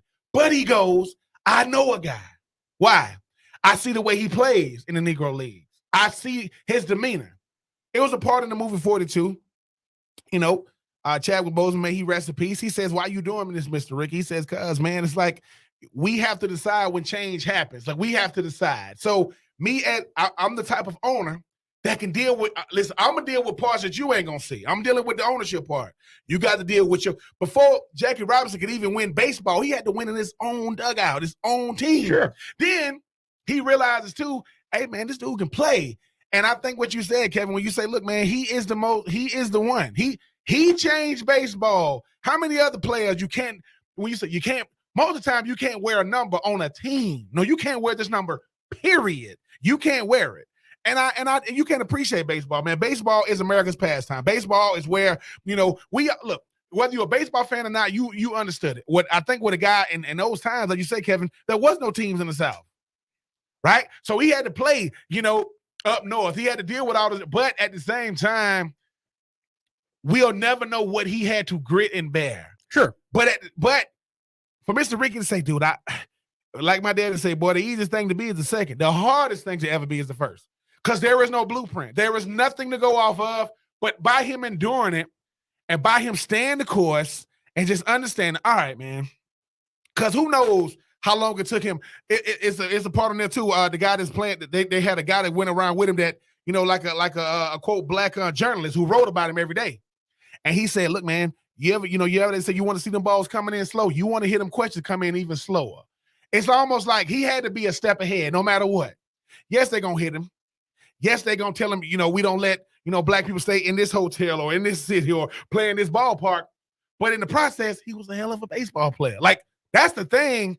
It's like Mr. Ricky didn't just pick a guy because he wanted to integrate baseball. No, I'm finna pick the guy that can handle it. And, hey, man, the cultural significance is incredible. And I just think that when you think about no one, I mean, he wanted to play in the bigs. He just didn't know he was going to be the first one to play in the bigs, because it's overwhelming. Sure. But yeah, man, you said it right, Kevin. The more you read up on Jackie Robinson, the more you realize, look, man, sometimes, man, you don't know why you don't know why you're born in this life, and then you got a guy like him. To us, to certain people, say it's just sport. Yeah, but to him, hey, man, I'm an iconic figure, and I didn't get in this sport to be that. Somebody had to be the right person at the right time at the appointed place, and again. We'll see that all over Major League Baseball today. Everybody wearing 42 on Jackie Robinson Day, April 15th, 1947. His first day in the big leagues with Georgia boy, by the way, for those of you who don't know. Cairo. Yes. Cairo, Georgia. Is that what Cairo syrup? Is that it? They are the syrup makers. I could be wrong. I'm going to sound like an idiot, but yes, I mean, Cairo syrup is spelled it's not spelled the same way. Oh, okay. I just know. Right? I could be. Listen, I could be wrong. I'm taking credit for Jackie Robinson. But they are the Cairo syrup makers, and then he ends up going to UCLA. Yeah, and playing there, and then obviously the rest is very much history, as they say. We've got more to come here. It's 3 and Out all across the Southern Pigskin Radio Network.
Good to have you back here, 3 and Out, on this Friday. Kevin Thomas, Ben Troop, glad you were with us. Less than 2 weeks to go until the draft. Atlanta, well, they can do pretty much anything. We talked a little bit earlier on the show with Ryan Roberts about the quarterbacks in this draft, Ben. I mean, do you think there's a quarterback worth taking if you're Atlanta? And I'm not saying there's not a quarterback that can play. I'm saying, given the state of your franchise, where you are, you're obviously trying to rebuild the talent that's currently on your team. Is there a quarterback worth taking in this draft? Not for Atlanta. Not for Atlanta. I mean, is it because I think what happens is, Kevin, it goes back to what I be saying about the infrastructure has to be built up. No longer is the days to where I get to, I build from the quarterback out. No, I want to build from the outside, and I want to get my offensive line. I want to get my defensive line. I want to get the pieces around him. That way, I want to play. I want my quarterback to be the missing piece, not a piece. And Malik Willis, Kenny Pickett, Matt Corral, Sam Howell, any one of those guys is going to get beat up. Whatever. Marcus Mariota signed a 2-year contract in the offseason to be the starting quarterback for Atlanta. Marcus Mariota is playing for his football life, his football future. Marcus Mariota has been in the league long enough to understand that what it is to get hit and get back up. I don't want to kill the confidence of any one of these young quarterbacks, because by the time he's ready to do anything, his confidence is gone. So, no. Atlanta, I'm sorry. If Matty Ice is not the guy, and you get a guy like Marcus Mariota, the last thing you want to do is bring in a guy, number 8th overall pick. Because, Kevin, just like I know, Marcus Mariota is probably not going to play the best. But even if he does one thing wrong, they're going to be vowing for the young guy to come in. And once again, you definitely going to be picking in the top 10, maybe top 5 2023. But, no, I would just say for this team, as it's put together, or whatever you want to call put together, no, I don't see a quarterback in this draft that would be suitable for them to take. All right, so if you're looking at quarterback, are you rolling with Marcus Mariota this season, or given the discontent that we see out there with Baker Mayfield, Kyler Murray, are you trying to make a play for them, trade for one of those guys, or are you just looking at your roster going, man, it doesn't matter if we have Kyler Murray right now. We're not going to be very good. Is it worth giving up something to try to get one of those guys versus let's just build the team through the draft? No, it's not, because I think when you think about a guy like Kyler Murray, you got to look at what he has at his disposal. You got to look at the way he plays quarterback. He plays quarterback, and he has a really, really big arm. Obviously, he's going to be able to help you as a dual threat guy that can make plays with his legs. But he plays his best football at the beginning of the season. He kind of tapers off the last part of the season because, let's face it, he's not the biggest guy. So what they're going to start hitting him a lot, and they're going to just wear his body down. Baker Mayfield, I'm sorry. Baker Mayfield had 2 of everything. He had 2 tight ends. He had 2 running backs. He had 2 receivers. He had a good offensive line. He had a solid defense, had a solid team, and he's been to the playoffs one time. And Kevin, you got to think this too. These guys are still on rookie deal. So if you bring in a Kyler Murray, you bring in a Baker Mayfield, you're going to have to give them when it's re-up time. Yeah, I mean, all I know is Derek Carr got a 3-year, $121 million extension. Derek Carr, and I think he's on his 3rd contract, maybe 4th. Baker Mayfield, Kyler Murray, it's on their rookie deals. Those dudes are going to command easily $250 million. That's going to be the starting rate. Plus, you're talking about 2 back-to-back number 1 overall picks. That means something. So I would stay away from. Now, do I like a veteran? Yes, not that one. Not Baker Mayfield, not Kyler Murray. Because I think the thing about Kyler Murray is he's good, not great. Right? Really, really good. He's always in the early MVP voting, and he tapers off.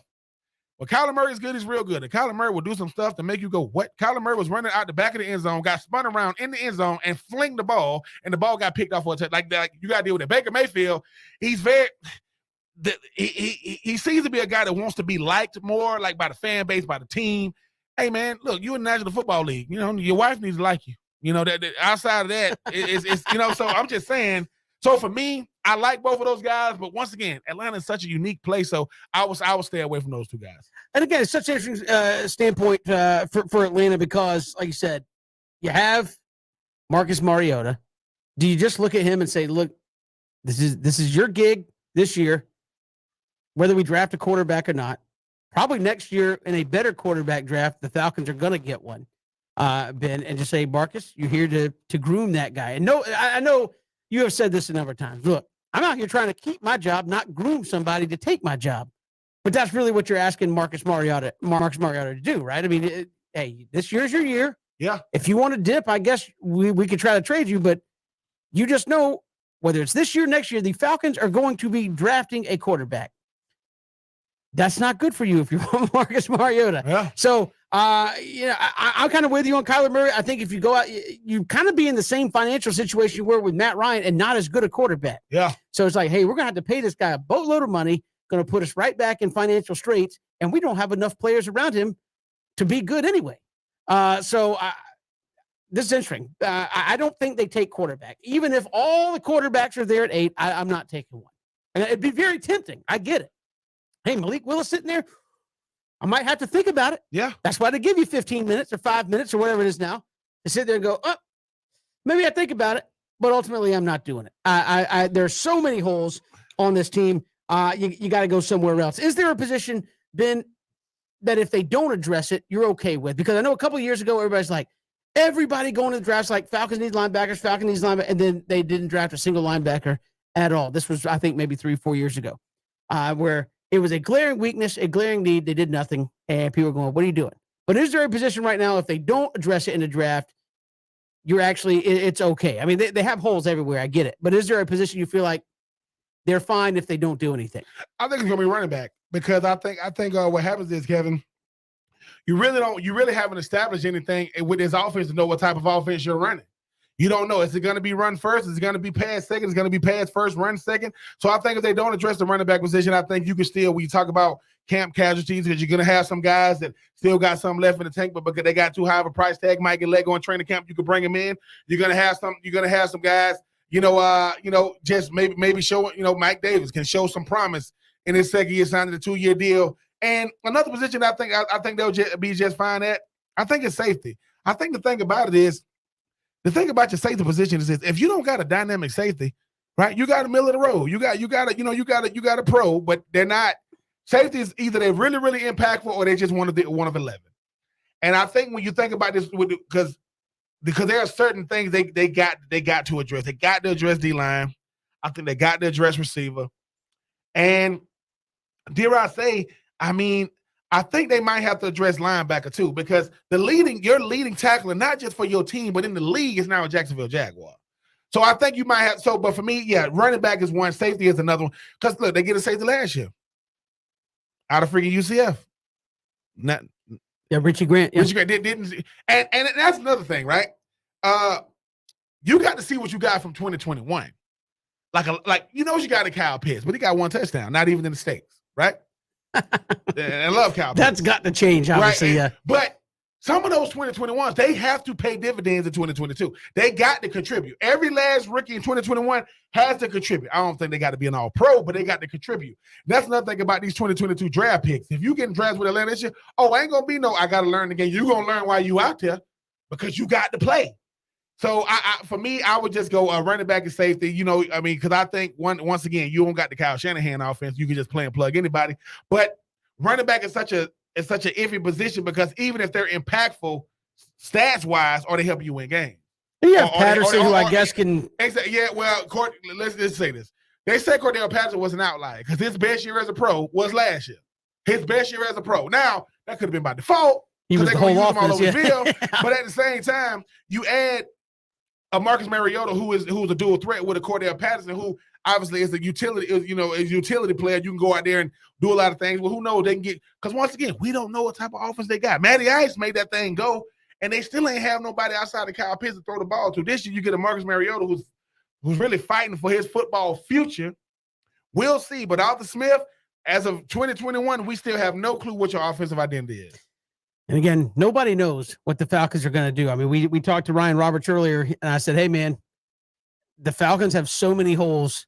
It looks like a cheese grater, if they were trying to, fill so many holes.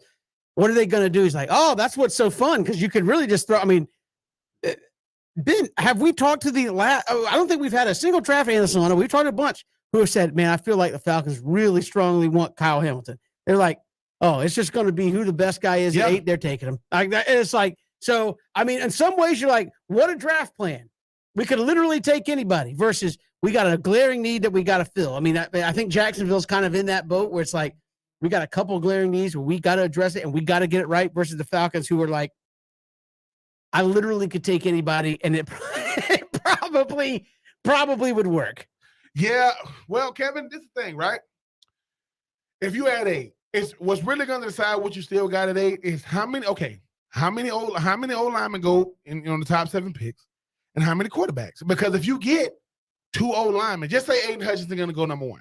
All right, so now you got 6 more slots. Just say, a quarterback goes to Carolina. All right, so now you're down to 5. So now you got 5 more. Just say Evan Neal is gone. So now you got, okay, so that's 3 players gone. Boom, you number 8. That's 5 more guys. If somebody don't love Kayvon Thibodeau, if Kayvon Thibodeau is at 8, you got to get him. Because Kayvon Thibodeau is good enough to be the number 1 overall pick. I don't know why people don't like Kayvon Thibodeau as much as they love Aiden Hutchinson. I want to understand it. It's fine, but I guess it happens. But if Kayvon Thibodeau is gone and Kyle Hamilton is there, hey, I mean, you got to get him, because I think what he does for your team is he makes your team better on the back end with a very, very young secondary. You're talking about Grant with AJ Terrell, who was, as far as like how he played, was top 5 in cornerbacks last year. Now I don't know how much that's gonna mean if you don't got a D line or a front 7 that can help, but I think Kevin, that they're in a good position, because you're not going quarterback. Receiver could be, obviously receiver is going to be a top priority. Could you get a great receiver in the second round? Probably. And look, if they're, when you say receivers, it's going to be 3 guys they coveted. It may be Drake London, Garrett, maybe Chris Olave, right?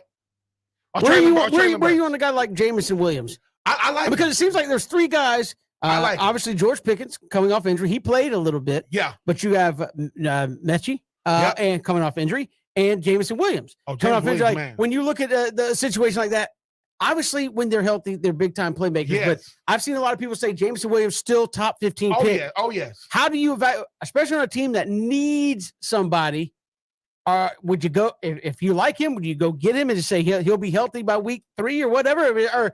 Or do you say we can't take that chance because we need somebody that can play immediately to help our team? I'm gonna trust my training staff. If he's came and visited us and we've taken that ankle and said, listen, man, we're gonna twist this thing now. Just to make sure, and we're gonna break it. If Jameson Williams, now Drake London got size. You cannot, he got hurt early in the season, still had almost freaking 1,000 yards, got hurt in the season. He's a big body guy.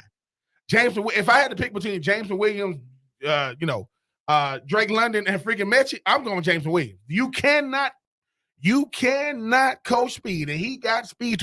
People say he might have lost step. He's still faster than most. So if I'm dealing with guys who essentially was injured, give me the guy that torched Georgia. Not hurt him, torched them. If he plays in the national championship, doesn't mean they're going to win.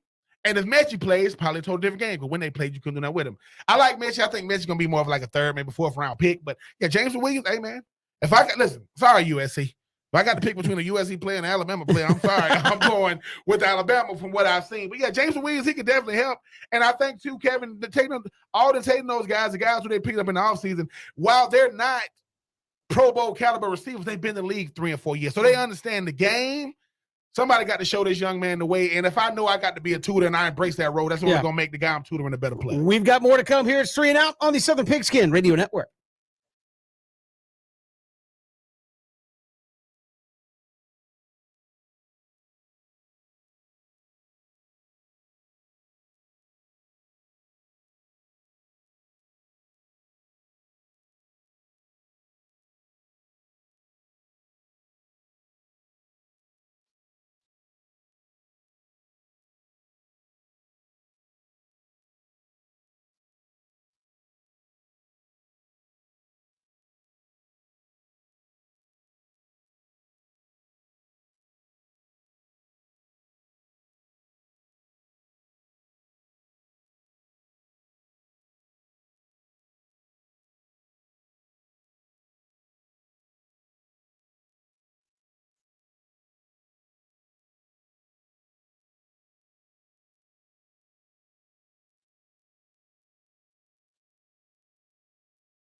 Good to have you back here on this Friday.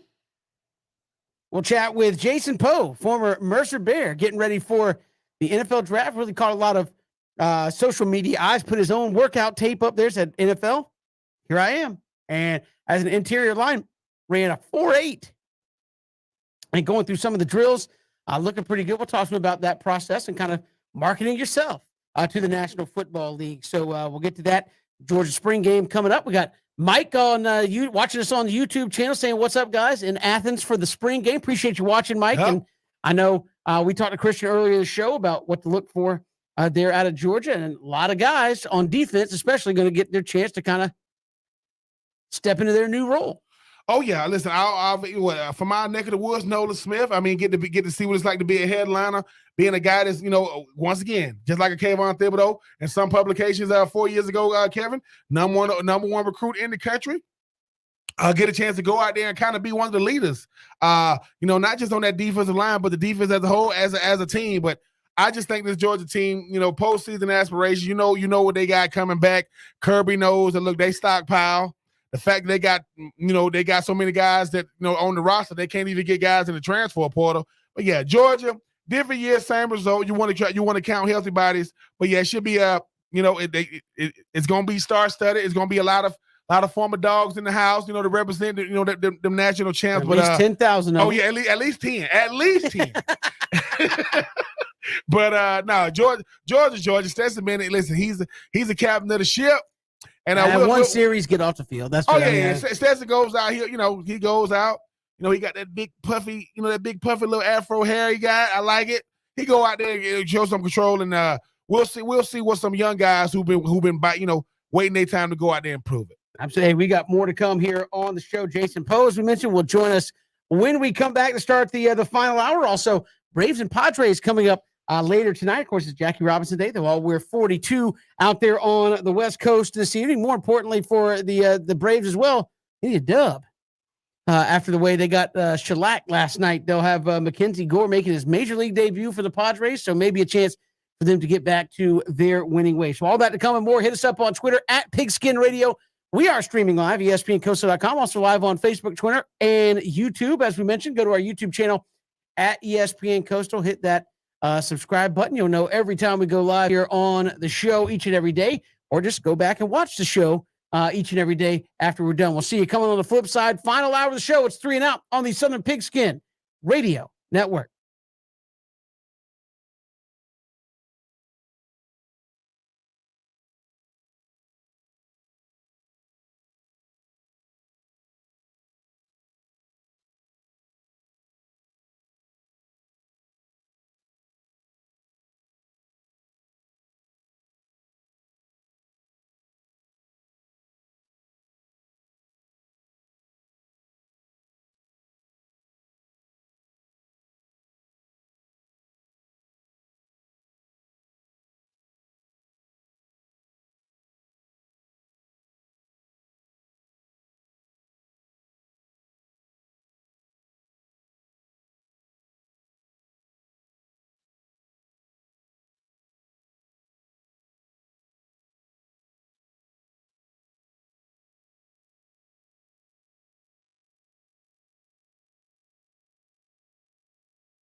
Final hour of 3 and Out on this Friday. Kevin Thomas, Ben Troop, glad you're making us a part of your day. We'll look at Georgia. Spring game coming up tomorrow in Athens. I know a lot of folks excited about that. Hey, defending national champions. Should be a lot of excitement going into that, plus the build up, obviously, to the 2022 college football season. So we'll look at that. Hawks in Cleveland tonight, and more football, more football, more football. We'll tell you what we mean about that coming up as well. But Ben, right off the bat here, final hour, a young man who's made a lot of social media waves the last day or so with his tape, putting himself out there, getting ready for the NFL draft, interior, offensive lineman, and fullback, as he said, out of Mercer. Jason Poe joins us here on 3 and Out. Jason, welcome to the show. How are you?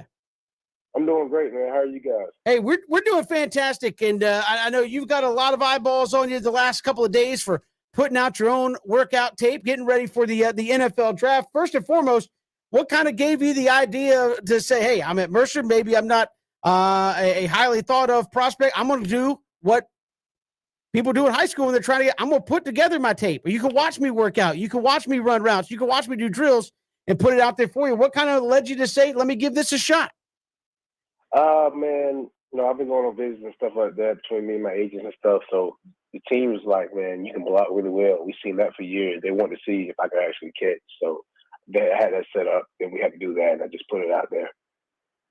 Yeah, but Jason, I mean, you talking about they want to know if you can catch. I mean, I'm looking at the awards, man. I mean, won the Jacobs Blocking Trophy, given to the best offensive lineman in the South Atlantic Conference. Named first team all team conference, first team all region, second as a Don, hands a second team all American. What made you decide though? Okay, I know I got sweet feet. I'm watching you running angle routes. I'm watching you running real routes. I'm watching you, run go routes. What made you say, okay, I'm a 6'1", 6'2", 300-pounder that got sweet feet? Like I said, man, the scouts wanted to see it, man, and I just knew I had that. Athleticism, playing fullback in my freshman year of college, so it brought back memories, even though I was 300 pounds, man. Talk about the last couple of years of football for you. I know COVID year. I know that. What was the last couple of years of football been like for you? I know it started out at Lenoir-Rhyne, then to Mercer. Kind of tell folks that football background and the journey you've been on. All right, originally, man, I'm from Fitzgerald, Georgia, man. Went to Fitzgerald High School, started out at right guard, started playing my junior year. Then I was two-time All-State there, high school. Then I went on to Hutchinson Community College, JUCO in Kansas, man, played fullback. I was around 230. Then I went on to Lenoir-Rhyne and played there for some years. I was All-American all of those years I was there. Don Hanson Award that you just said, and I was All-Region, Super Region 2 first team. So I had all those accolades. And then for my last year, man, I graduated LR, and I wanted to go to Mercer University for my grad year. It's closer to home. So I said, if you're good, they're going to find you. So I didn't care where I went.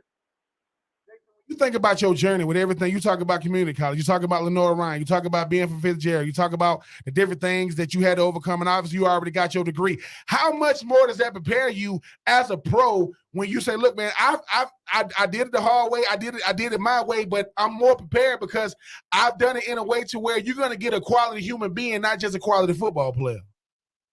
Exactly, man. I've been doing it the way because I came from, I got a chip on my shoulder. So, coming from all that background, man, you just have to trust God and, trust the process, man. And, stay on the right path. So you do that, man, you'll be all right. Well, Jason, I mean, you're going viral right now with your video. If a team does call you, when the draft comes to bring you into camp, what type of player are they getting? Man, they're going to get first of all, they're going to get a great young man, great personality, treat people right, trustworthy. But most important, they're going to get on the field, they're going to get, hard-nosed guy that's going to hit you until you stop.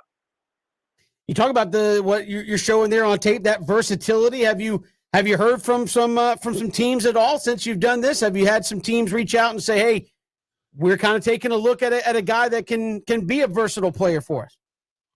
Yes, sir, I have. So some teams, everybody see you different. Some see you as a center guard, some want you fullback. So like I said, that video just stamped like, can he catch? So they don't have no more questions in that area. Now, Jason, okay, you say you play football. You play fullback, and now you play guard. Which one would you prefer the most? Hey, man, honestly, I play anything. I don't care. As long as I'm hitting somebody.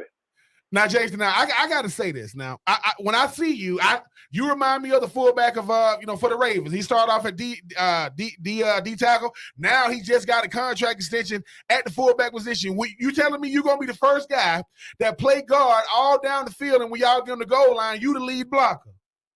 Hey, you never know. If they call me, I'm gonna do it.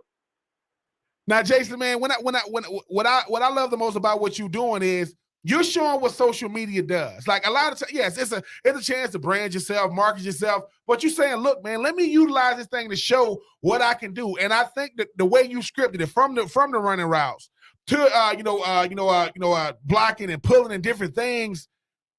Who came? Did you come up with the idea on your own? Did somebody say, man, put out something to show what we've been seeing, and the fact that you haven't played football for the last 2 years and you still in this type of shape, man, what does that say to like your work ethic? Man, it means a lot of things that, I'm a hard worker. I want to stay at it. Like, I had this previous season with Mercer, man, and it was great. So, at this weight, they haven't seen me playing fullback or nothing like this weight. So I just, that was just showing them that, hey, man, I'm still in shape at this weight. I can run and route at this shape and this size. So it don't matter. It's the same thing. I'm the same player. Now, Jason, this is the thing now. Okay, we always talking about ushering in new things now. Now, fullbacks already trying to figure out, how to get on the field. Now they got 6'2", 300-pounders running 4.8s. You about to be. So you telling me now, listen, 300-pounders that not only can y'all block guys right in front of you. Hey man, I can get out there, I can run an angle route, and I can be the lead blocker. I can lead up on old Bobby Wagner. Yeah, man, it's all about being versatile, man. So that's what they want, man. I'm trying to give more than enough, so they can't miss me. And Jason, man, if the draft is a couple of weeks away, if indeed a team does invite you to camp, with everything you've gone through from Fitzgerald to community college to Lenoir-Rhyne to Mercer, what is it going to mean to you? It's going to mean a lot, man. Like I said, at the end of the day, man, all of this stuff is a bonus for me. Either it's drafted or a shot. So either one I get, I'm going to take a full opportunity of it. So whatever God bless me with, man, I'm going to go get it. Now, Jason, listen, man. I mean, what type of athletes y'all breeding up there and making, man? I know about y'all Mercer boys. What in the world going on? 300-pounders on supposed to. I mean, I thought you did everything but turn a backwards flip. Can you turn a flip? Hey, I ain't did it yet, but hey, if they ask, I'm gonna end up doing it. Hey, put that on tape as well. Why not? Jason Poe joining us here on 3 Out. Jason, man, we really appreciate you coming on. Joy following your journey. Best of luck to you, man. Thanks so much. Appreciate you guys, man. Appreciate it. Jason Poe joining us here on 3 and Out. Has again been you can go watch him on again, kind of organically put himself out there. Said, look, and as you said, as somebody who's been in football, he said, man, I watched this and I was like, okay, this is just going to be a guy putting out his tape. You see 100 of these, potentially with high school kids a lot, but this is a guy trying to go to the pros. Like, hey, no pro day. This is me running routes, 300 pounds, 4'8", put his bench numbers up there. As you said, combine that with some offensive guard drills, snapping the ball, pull drills, things of that nature. And it's really cool to see a guy in this day and age who's like, hey, maybe not mostly talked about, but still put it out there and said, hey, NFL teams, this is what I can do. I'm 295 pounds. I can run. I can catch. Talk about mismatch. I mean, that's crazy. Now you got to deal with 4th and 1 and 298 pounds, and not a guy that plays tackle all the time. This is a guy that, oh, yeah, I can maybe juke you a little bit. 4'8", little, I like. Is there a worse feeling in the world, Ben, if you're on the field and a guy that's 295 goes, makes you go, Well, of course, because it's a business decision. Like, think about it. If the cornerback, listen, if I'm not gonna call any DBs out because I'm not here to mess with nobody's money. But if a 190-pound DB sees 300 coming at him, he's like, I'm about to tear some ankles. I'm about to tear some ankles up. But the thing about a guy like Jason Poe is he's more of a true representation of draft eligible players. We get caught up in the Aiden Hutchinson, the Kayvon Thibodeaux, and Sauce Gardner, and so on and so forth. That's 32 guys. You still got the 2nd through the 7th round, or you got the undrafted guys. A guy like Jason Poe is saying, look, man, community college, Lenoir-Rhyne, Mercer. I'm a graduate student. I've done it my way. And they say the guys that have the better careers are the guys who've already graduated. But like he said I went from 230 when I was at Lenoir-Rhyne. I'm coming up in Mercer. I'm 300. Let's do it. But I still got that because Kevin, the one thing we saw on his tape, fluid athlete. I didn't see no stiffness. To put it into context, Jaden Watermeyer, and I'm not clowning Jaden. The tight end coming out of Texas. No, you kind of are. No, You would. I know what you're gonna say, but I know what you're gonna say. I'm not gonna do the RS. No, I'm not gonna do that. Do But, it. I think you should. Well, this is the thing. Especially when you can follow it up with your score. Okay, no, I'm not gonna make my. I will say this: Jaden Watermeyer is he's an inch taller than Joe. I mean, than Jason. Then he's giving up. I mean, Poe was probably what 50 pounds heavier, right? Jaden Watermeyer ran a 5'2". A offensive guard at Mercer just ran a 4'8". I think Jaden Watermeyer did about 17 on the bench. Jaden Watermeyer, Poe just did 34 on the bench. All I'm saying is, one, Poe is athletic. Jaden Watermeyer is an athlete. There is a difference. And I think, Kevin, what Joe just showed you, what Poe just showed you is, hey, man, this is who I am. Hey, man, we want you to run some routes. All right. I don't know if he's ever went viral the way he did. This thing, last time I checked, this thing was almost 40,000 views. Now, I know we live in the viewership world of things. I get it. I know that's not everybody in the world, but in our line of work, that stuff means something. Macon, Georgia, Mercer, be very, very proud of yourself, Mr. Poe, regardless of what happens, because he said, look, I can leave it all out there. But he was a fluid athlete, Kevin. Like I say, when people go, hey, man, how 300-pounders moving these days? Show them that. I ain't never seen, look, I've seen 300-pounders move. This boy has some sweet feet. I mean, I'm like, he didn't drop the ball, looking good, tracking the ball in the air, then showing off what he does. Backpedaling. Hey, man, y'all defense. I mean, y'all linebackers get ready, because if they get Poe a jersey, he coming up through that hole with some adrenaline, and that's a country. Fitzgerald, Georgia. Yeah. That's a country boy coming up through that hole. It's the return of the fullback. In the National Football League. Ben's like, enough of these tight ends, calling them fullbacks. Oh, yeah, better. Yeah, I would love Poe. I would like Poe. Because they got me trying to come up on the linebacker. That ain't what I do. So you get on back there and do it. I would love to see your face the first time. You're like, man, we're going to have you be H-back on the excuse me? I had to do it before. I'm not saying you haven't done it, but you're like, you want me to do what now? You want me to come through the hole, and you want me to hit Ray Lewis in the teeth? I thought I was supposed to. I was going to run an out route and say, "Throw me the ball." It was something like right open. Right open means you got the tight. It was two tight ends. Me and Aaron Kidd. The wide tight end is on the right with his hand on the ground. Open means I'm in the backfield. I like right open. That's me. and I'm in the backfield, and I had to lead block against the Texans. Now, I hope y'all don't find that tape. You're going to see a 84 coming through the hole. I said, wait a minute. I'm taller than the running back, and I'm taller than the freaking D lineman, and I'm taller than the linebacker, and then come through the hole low. What? Man, I'm about to come through the hole nervous, and y'all, all I'm saying is that my time at fullback was short-lived. That's all I'm saying. More to come here, 3 and Out, all across the Southern Pigskin Radio Network. Love to hear from you. Hit us up on Twitter at Pigskin Radio. You can also comment on Facebook, Twitter, our YouTube channel, as well. It's 3 and Out, Southern Pigskin Radio Network.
Welcome back. Final hour here, 3 and Out. Kevin Thomas, Ben Troop, glad you're making us a part of your day. Spring games tomorrow around the SEC. You had Florida's last night, Ben. You were telling me, what, 45,000 there in Gainesville to watch Billy Napier's squad? Yeah, it was. I mean, Kevin, look, once again, ain't a lot going on in Gainesville. Let's just call it what it is. But the Billy Napier era is officially here. I think that when you look at the fact that a stadium that holds roughly 90-something thousand, you packed half of it. Obviously, all eyes was on Anthony Richardson, AR-15. The starters look really, really good. It was a blowout. I think the Blue won like 35-0. But I just think when you think about that new energy, new regime, a new coach, just a new destination, hopefully. And it's not gonna be easy. Georgia plays tomorrow, so Florida gets this, 24 hours of just gloating a little bit because you're going up against each other. But Billy Napier comes in with a format that hopefully is gonna resonate in the SEC. Coming over from Louisiana, back-to-back Sun Belt champions, want to run the football, want to establish the run, want to play complementary defense. Javon Dexter has all SEC, All-American type caliber player. Brenton Cox, Ventrell Miller, Trey Dean, Marshall. It's going to come down to who you're going to throw the ball to on offense. You got Henderson, you got Whitmore, you got Justin Shorter. Who's going to be the stable of backs with Lingard and Etienne? I just Naquan and those guys. I just think for Florida, it's going to be, hey, you got to compete right now to stay, relevant when it comes to them boys from Athens, which that's and obviously we're talking well into the season. But yeah, Kevin, 45,000 has some former players there. Grenard. I mean, I think you had some big time players on the sideline as far as like former players there, but the atmosphere was electric. It was under the lights. It felt good. We still got that damn Mullen taste in our mouth, and that's not going to go away until you got to kick it off for real against them Utah Utes, which ain't gonna be an easy win, by the way. But look, I will say this: 2 things happened last night that I appreciate. One, Billy Napier said the black jerseys are going to be worn. They're going to be worn, people, and I'm gonna need mine. Right? I'm just telling that. Number 2, already reaching out for the hookup. I usually don't call down there to try to use the old, hey man, what's up? But I'm gonna need that. Number 2, I saw a chain on the sideline, and Billy Napier said, "Look, that I was unaware that it happened. It will not be going on my watch. We ain't doing no chains, like I said, Kevin. We ain't doing no off-colored book bags. You don't need no gimmicks. Get used to making plays. You want to put something around your neck? Yeah, put a towel around your neck. Put some water in your mouth. Get ready for the next series. How about that? But yeah, for one night, it was electric in the Swamp last night. Georgia go this weekend. They're obviously defending national champs.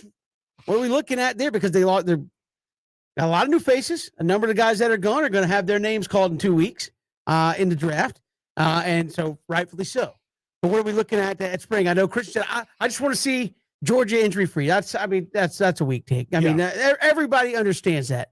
But there are certainly guys that are stepping into roles where they're going to get a chance to shine here. Yeah, I want to listen. I mean, when you think about a guy like Stetson Bennett, go out there, control the offense for a couple of series, get some cheers, get them out the way. Who's gonna replace Jordan Davis? Who's gonna replace Javon Walker? Who's gonna replace Nakobe Dean? Who's gonna replace Singh? That historic defense, you're gonna have a lot of young guys that played sparingly. Is Nolan Smith ready to take on that star role? And on offense, are they gonna? What is the offense? It's gonna. And Kevin, just like it's gonna be vanilla. You ain't gonna really see anything. But is Georgia getting back to running the football? Because in the last, I want to say 2 years, they've kind of gotten away from running the football. And while they won the national championship playing complementary run game football, do they go back to more of a run? Because the defense is going to be good. The team is going to be good. I don't think they're going to be holding the team to 0 points this year. That doesn't mean they're not going to be favored in every game they're going to be in next year. But I just think that what is the offense going to look like? What do these reserve players who get to be star players going to look like? And at the end of the day, Kevin, you hear so much about Beck. You hear so much about these backup QBs, right? Go out there and let them throw it a little bit. You can't hit them, so let them go out there and throw the ball a little bit. Because I just think that because you know what you got is something you said. I know what I got in Stetson, but just in case Stetson gets hurt, not in the spring game, by the way. I want to know that I still got the rest of the season to look forward to. Yeah, I'm interested to see what the post-spring depth chart looks like. If they actually, release that to anybody. What does that look like, and what does that mean at quarterback where everybody seems to think somebody's going to transfer, and, I mean, JT Daniels already has, but everybody seems to think somebody else is going to at the end of this whole thing. I mean, we talked about it earlier, Ben. It's the 5 stars, again. I appreciate Christian's take of, hey, Nick Saban, Kirby Smart, Ryan Day, you're selling guys on wait your turn because you're playing behind an NFL guy. You're an NFL guy. And when you get there, you get your chance time. But I think in this day and age, so many 5-star guys are sitting there looking, going, I just need to play. Like, I appreciate being here and I appreciate waiting. I'm not waiting 2 and 3 years. And if you're Carson Beck, are you going to keep waiting? Again, if you don't move up the depth chart this time around, you've got Brock Vandagriff right behind you. You've got Gunnar Stockton. I know George would love it if Arch Manning was in that mix after this year. So how many guys are willing to sit there and wait in college football? You've talked all the time about, hey, I waited my turn and it was the best thing for you. But I think in today's day and age, you see guys who have been told, hey, you're a 5-star. That means you're going to the NFL. Well, I can't go to the NFL if I don't get out there and play meaningful snaps. If I don't get out there and get tape. And I think for Georgia and Alabama, it's a good problem to have, but it is a problem that you're going to have of guys simply saying, look, I want a good team. And that's great. But at the end of the day, I want to play. Yep. I'm behind an NFL guy. That's not making me feel any better. Yep. Because I'm an NFL guy, and I'm an NFL guy who's not playing. So that to me is an interesting dynamic that Georgia and Alabama and Ohio State have to deal with. But again, I think you at quarterback, only one guy's going to get to play. And I think that's the domino that everybody's looking to see. What's that post-spring depth chart look like? And what does that mean for somebody's line of thinking as to, hey, I might be an NFL quarterback, but not if I'm the third on the depth chart the whole time. There's only so many Billy Voleks who end up in the National Football League and never played. Like Billy Volek started for this is insane. Billy Volek started for I'm saying it right. Billy Volek started for the Patriots and never played at USC. Yep. Never played a college game, never started at USC, and ended up starting for the Patriots. There's only so many stories like that. Yep. And those are like 1 in 10,000. Like those just don't happen. And I think guys know that. Yeah, I think you make a good point, Kevin, when you bring up the fact that, look, I know people always talk about the whole team concept of things. It's much easier to embrace the team concept when I'm helping the team. Of course I can embrace it when I'm one of those 11 out there. And that's not being selfish. I want to play. Stetson Bennett has been, he's been that common denominator the last 3 years. You talk about Carson Beck, who slated as number 2. And then you talk about, Brock Vandagriff. You talk about Gunnar Stockton. Well, look, 4 guys, only one can play. And when I say play, I don't care about what you was able to do. Hey, man, he scored 2 touchdowns, but when the game was already done. I think that when you talk about the philosophy of Kirby Smart, it's going to be put to the test because as much as we glorify winning national championships, right? When the last time Georgia had a first-round pick, a quarterback, 2nd-round pick? What about a 3rd-round pick? What about a 4th-round pick? Been a while. And even though I think Jake Fromm went like 6 or 7 or something like that, right? They don't have quarterbacks getting picked that high. If you are Carson Beck, you saying, look, man, every year I stay, it's another year I don't play. Every year I don't. And I think sometimes, Kevin, look, you're not being selfish. You've hit the transfer portal. Nobody said anything to Joe Burrow because it worked out, right? Just because I transfer doesn't mean I don't want to play. That means I do want to play. That means I actually do want to play if I'm willing to leave a place like Georgia. So I do agree, Kevin, that transfer portal, man, I mean, somebody gets added to it every single day.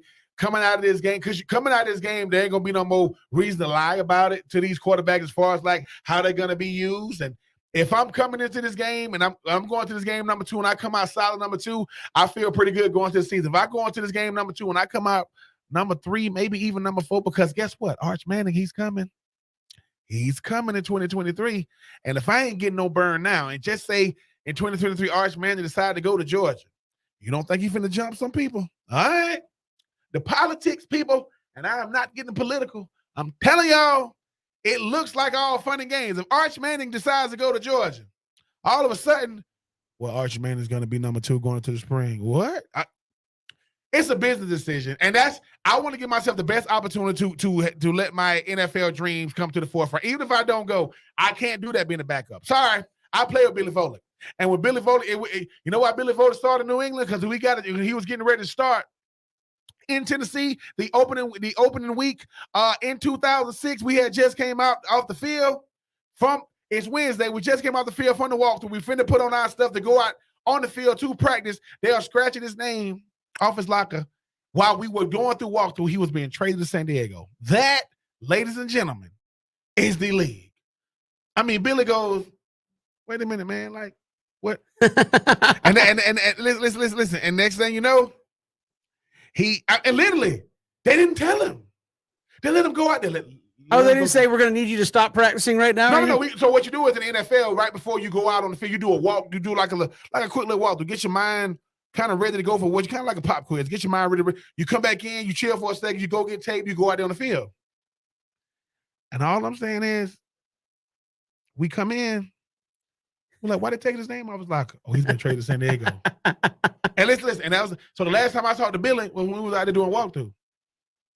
We go on the field, he's not out there. He's gone. He's literally getting his stuff, headed to San Diego. By the time practice was over, he was already on the plane, headed to San Diego. That's the league. We've got more to come here. It's speaking of football, there's more football coming up this weekend. We'll break that down next, all across the Southern Pigskin Radio Network.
It's great to be here on this Friday. Kevin Thomas, Ben Troop, more football coming up this weekend, Ben. When you got spring games galore, everybody's talking about the draft. Oh yeah, the USFL's tomorrow. That's right. Are you excited about it? And again, I think this one's got a myriad of problems, but we'll see. Are you excited at least? I know you know a lot of guys involved with the USFL. Are you as excited about it as you were for the XFL 2.0 or even XFL 3.0 for whatever the USFL is going to be starting tomorrow? I'm not going to lie. I'm not going to lie. Because, I mean, Coach Fedora's out there now. Yeah, Coach Fedora is out there. I think he's coaching the New Orleans team. I will say this. I am happy for everybody involved, all the coaches, all the players. I think when you start talking about when you're going to do things, you always have to ask yourself, what are we competing against? Now, spring games galore. 2 weeks before the draft, XFL making this announcement, a couple of days ago with The Rock and Danny Garcia and the guys like Anthony Beck and Rod Woodson and Hines Ward and Wade Phillips and Terrell Buckley and Bob Stoops. But Kevin, this is what you up against. Like when you start talking about analytics and the money, you're all playing in the same city. You're the Pittsburgh whatevers. And I don't even know. I'm sorry, but you're playing in Birmingham. With everybody else. So everything is going to be done in Birmingham. And Birmingham is going to be crazy because you got the USFL touching. I think they did the training camp and everything right there. Right. This is a test run. Let's just call it what it is. USFL, you will know a lot more about what your product is going to have to bring to the table because the one thing the XFL has, partnerships. Partnerships with the NFL, partnerships with NFL alumni. That means if I got partnership with the NFL, that means that the XFL has to, quote, look good because of who we partner with. Sometimes who you connected to has more to do with how you look good, for guys out there who are married, you know what I'm talking about. Like you're supposed to, guys, listen, you want to know how a guy thinks? Look at this lady. You got to swing for the fences. Like, hey, she's supposed to be the attractive one, not me. And yes, people are like, that's right. And I don't got good credit either. Anyway, I'm just saying, when you look at the fact that, Kevin, the USFL is this. You have a product. You have the coaches. But then everything you do now when it comes to Coach Fedora and those guys in the league, you guys have got to go out there and have good football, which good football is relative. I mean, when you think about it, I don't know how many games they're going to play, but we'll see what network they're going to be on. We'll see what the quality of the games. But, hey, I'm rooting for them. I'm rooting. I want a full report on Monday. Listen. The USFL games. Tell me how it went. I will go through because you know me. BJ watched the box score. I can go through and watch some 15-minute highlights. I can go. I'm gonna write down what I saw, things of that nature. But at the same time, it's an opportunity to play professional football. It just ain't the National Football League. I mean, it's only so many slots. Sure. 53 guys, 40-something dress, 30-something play. At least now, you get a chance to go out there and headline. We will see what happens.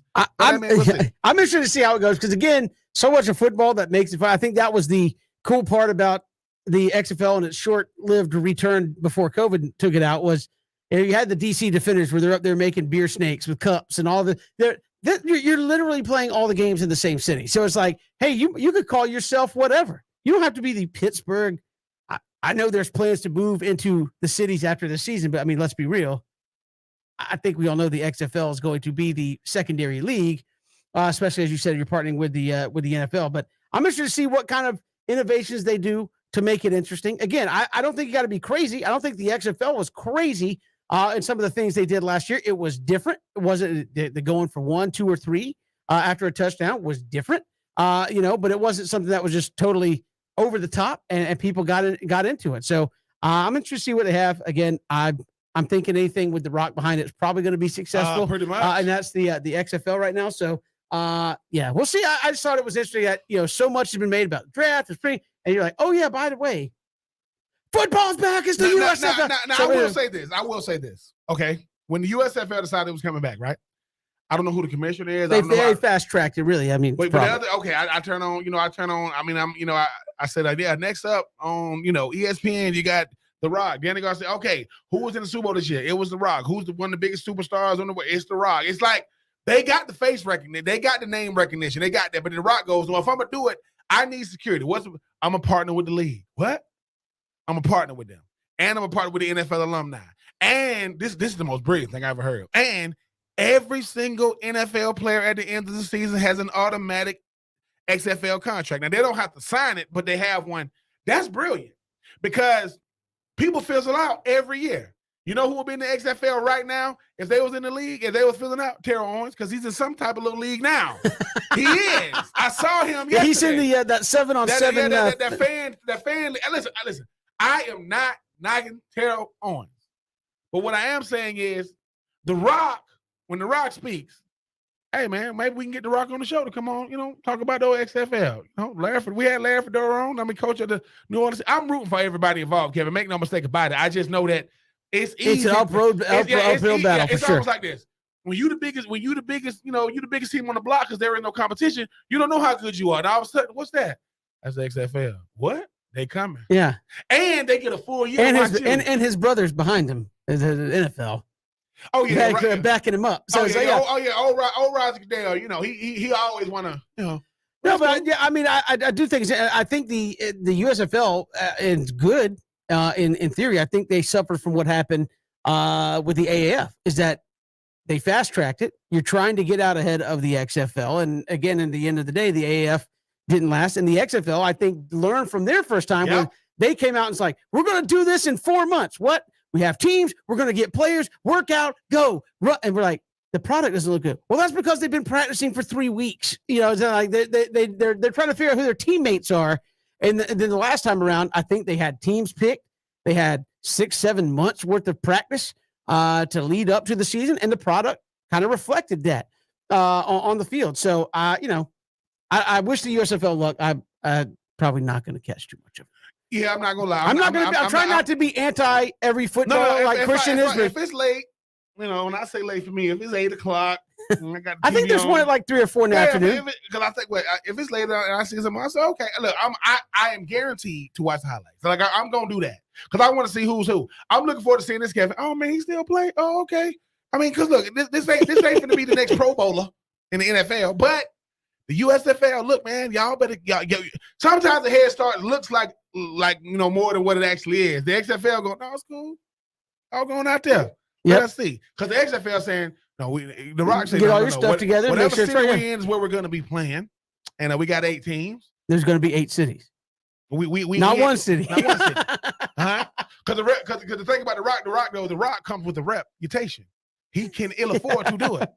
I mean, we'll see. I threw it out there because we'll see what happens. We'll see what it looks like when it's all said and done. We got more to come. Heading into the weekend, Braves and Padres. Boy, the Braves got to do something.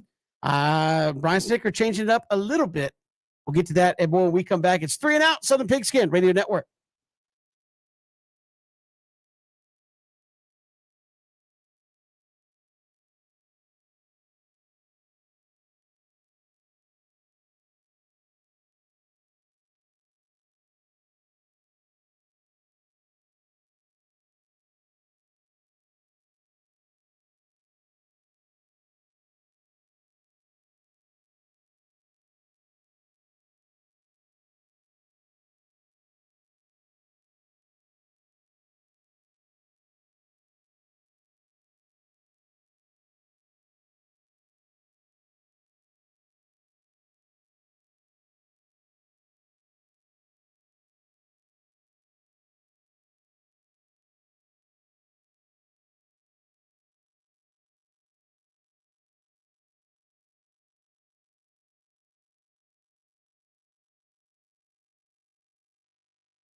Good to have you back here, 3 and Out on this Friday. Kevin Thomas, Ben Troop. Braves and Padres coming up later tonight. Kyle Wright against Mackenzie Gore making his Major League debut. It is, of course, Jackie Robinson Day across Major League Baseball. And Brian Snicker changing up the lineup just a little bit. Eddie Rosario and his 0.47 batting average to the bench tonight. Marcell Ozuna not playing the field. He is at the DH spot. And you've got Orlando Arcia out there in the outfield along with Duvall. I'm trying to let me go back and find that lineup. But I do know Eddie Rosario not out there. Of course, if you can't hit the ball, then I mean, are you really out there when you're out there? Eddie? No, I will say this. It's Guillermo Heredia. Sorry, I'll say. Yeah, I will say this. You know, it's going to be. We knew that the outfield was going to be. I don't know. Dare I say, if there is a weak link on this team, we knew it was going to be that going into the season. We didn't know it was going to start out like this. Marcell is obviously going to be in the DH spot. Eddie Rosario, he got to take a breather, man. Like, listen, we're going to just let you watch tonight. Just breathe, man. Like, baseball, like any other sport, is in between the ears, and I get it. And the thing about it is, I know you get to be a defensive player, you get to play in the field, but if your bat ain't, on your side, it's like, how hard is that for you when you start saying, dude, like a bad batting average is like, oh man, he's only batting like 220 right now. If your batting average is a bingo number, you probably need to have a seat. Yeah, every once in a while. But I will say, hopefully the Braves can get back. Snit, he's one of those guys to where it's going to be different guys in and out of the lineup. You understand that, especially when you're trying to get, the right core of guys. Rosario is going to get a day off. He's going to get a breather. Marcell, obviously, as you mentioned, is going to be in the DA spot. Man, just get some runs, man. Like just get a rhythm, get some runs. Try to get you a win. Try to let that thing snowball. I know it's only 8 games. Nobody tripping. You're 3-5. It's not the worst thing in the world. But when you lose, it's how you look. It's almost like how you look when you lose. Not that, because you're gonna lose. Baseball is the team that fails the least wins the most. That's kind of the guy that fails the least at the plate is gonna be in the running for having the best batting average. Which is crazy. It's crazy. But listen, Mookie Betts. Listen, if you want to choose, not throw to him. I'm sorry. Is it Mookie Betts? I'm tripping. Yeah, you are. Yeah, I'm sorry. You're Manny Machado. He was 5 for 5 last night. Listen. One of those. You're going to see all of them out there on the West Coast. Beasts out there in freaking California. One is in San Diego. The other one's in L.A. But Manny Machado had 5 for 5. So you kind of want to throw away from him, like if you can. But I just think, Kevin, for this Braves team, it's about getting a win. It's about building some confidence. It's about and we get it. They was partying like it was 1995 in Atlanta. We get that part. But I say this like honest, because people, I say this in my own head, and I'm like, that's the most lame excuse ever to say that, hey, guys are off to a slow start because it has been like a party to start. But it really has. It was a week-long celebration of everything, from rings to trophies to banner raising. Fans get their rings. We got Georgia in the house having double champions night at the ballpark.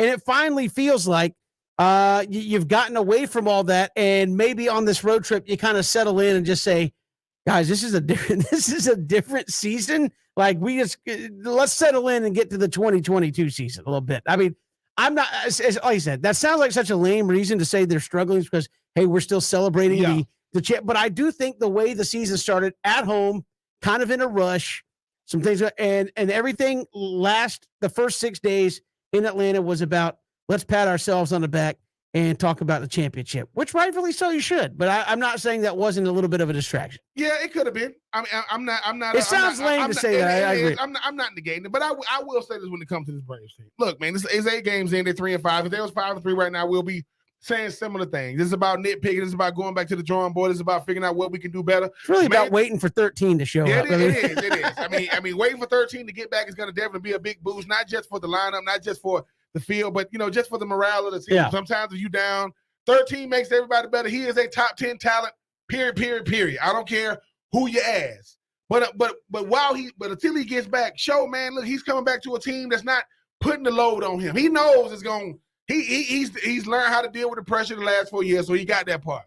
But let him come back to a team that's playing well. Let's come back to a team that's kind of found his stride a little bit. You're not going to find your stride 10 games in. Yeah, I will say, kind of ironic, like all the people we've had, and again, it's 8 games, so I'm not going to say like this is a a harbinger of what's to come in the season. But I will say, all the people that you had a lot of questions about are actually outside of Dansby, but all the other people you had questions, like Matt Olson, how's he going to adapt? Being at home, an Atlanta guy, getting to play for the Braves, replacing Freddie Freeman. He's off to a great start. Austin Riley, MVP numbers. Was that just a fluke? Is he really ready to be big time? Off to a good start. Marcell Ozuna didn't even play most of last year because he was suspended. A lot of Braves fans going, do we want Marcell on the team? Do I agree with how the off-field stuff was handled? This, that. He's off to a great start. So, like, the three guys that you would be like, they have all the reason to struggle. They've actually been good. Yeah. Albies has been off to a kind of slow start. Rosario has been off to a horrible start. Dansby off to a horrible start. Those are the guys that you were like, man, the way they finished last year, you feel like they ought, even if they just slide into kind of some kind of sense of normalcy, and they've been bad, and the guys you kind of thought had every reason to get off to a rough start have actually been really good for you offensively. Yeah, and that's something to feel good about. Thing about Snit is he's trying to make sure he's trying to make sure. Listen, I don't want to lose the team. I understand we are losing. I don't want to lose the team. Baseball is about as big of a marathon as you're going to get in sports. When you're talking about that many games, but Kevin, you know, just like I know, I always look at your temperament. You come in and go, man, it's all right. It's cool. It's not. Don't look. A loss is a loss. Now you would rather the loss be 5-4 and not 12-2. I get those are tough. Get the optics. I get it, but I just think that when you look at this Braves team at the end of the day, get a win. Get some quality hits, get some quality at bats, get back in the winning circle before you fly back to the ATL. But it is 3-5 because at the end of the day, the Braves are a team that still picked to contend. They just, hey man, when they lose, they give up a lot of runs. Certainly, and we'll have that for you coming up a little bit later tonight, 8:25 with the pregame coverage. First pitch about 9:40 tonight. Afternoon baseball for the Braves on Saturday. Sunday night baseball, Braves and Padres, and then Monday, Ben. It's the reunion with Freddie Free. Everybody's going to be kind of geeked up for that one coming up on Monday. Appreciate you joining us on the show. Ryan Roberts, draft analyst with riseanddraft.com. Appreciate him joining us. We're coming up on a week to go to the draft next week. Also, Jason Poe out of Mercer looking to have himself put under that draft story. A great follow there. We'll see how he kind of plays this thing out. We will see you Monday. Go to ESPNCoastal.com, our YouTube channel if you missed any of the show. This is 3 and Out, Southern Pigskin Radio Network.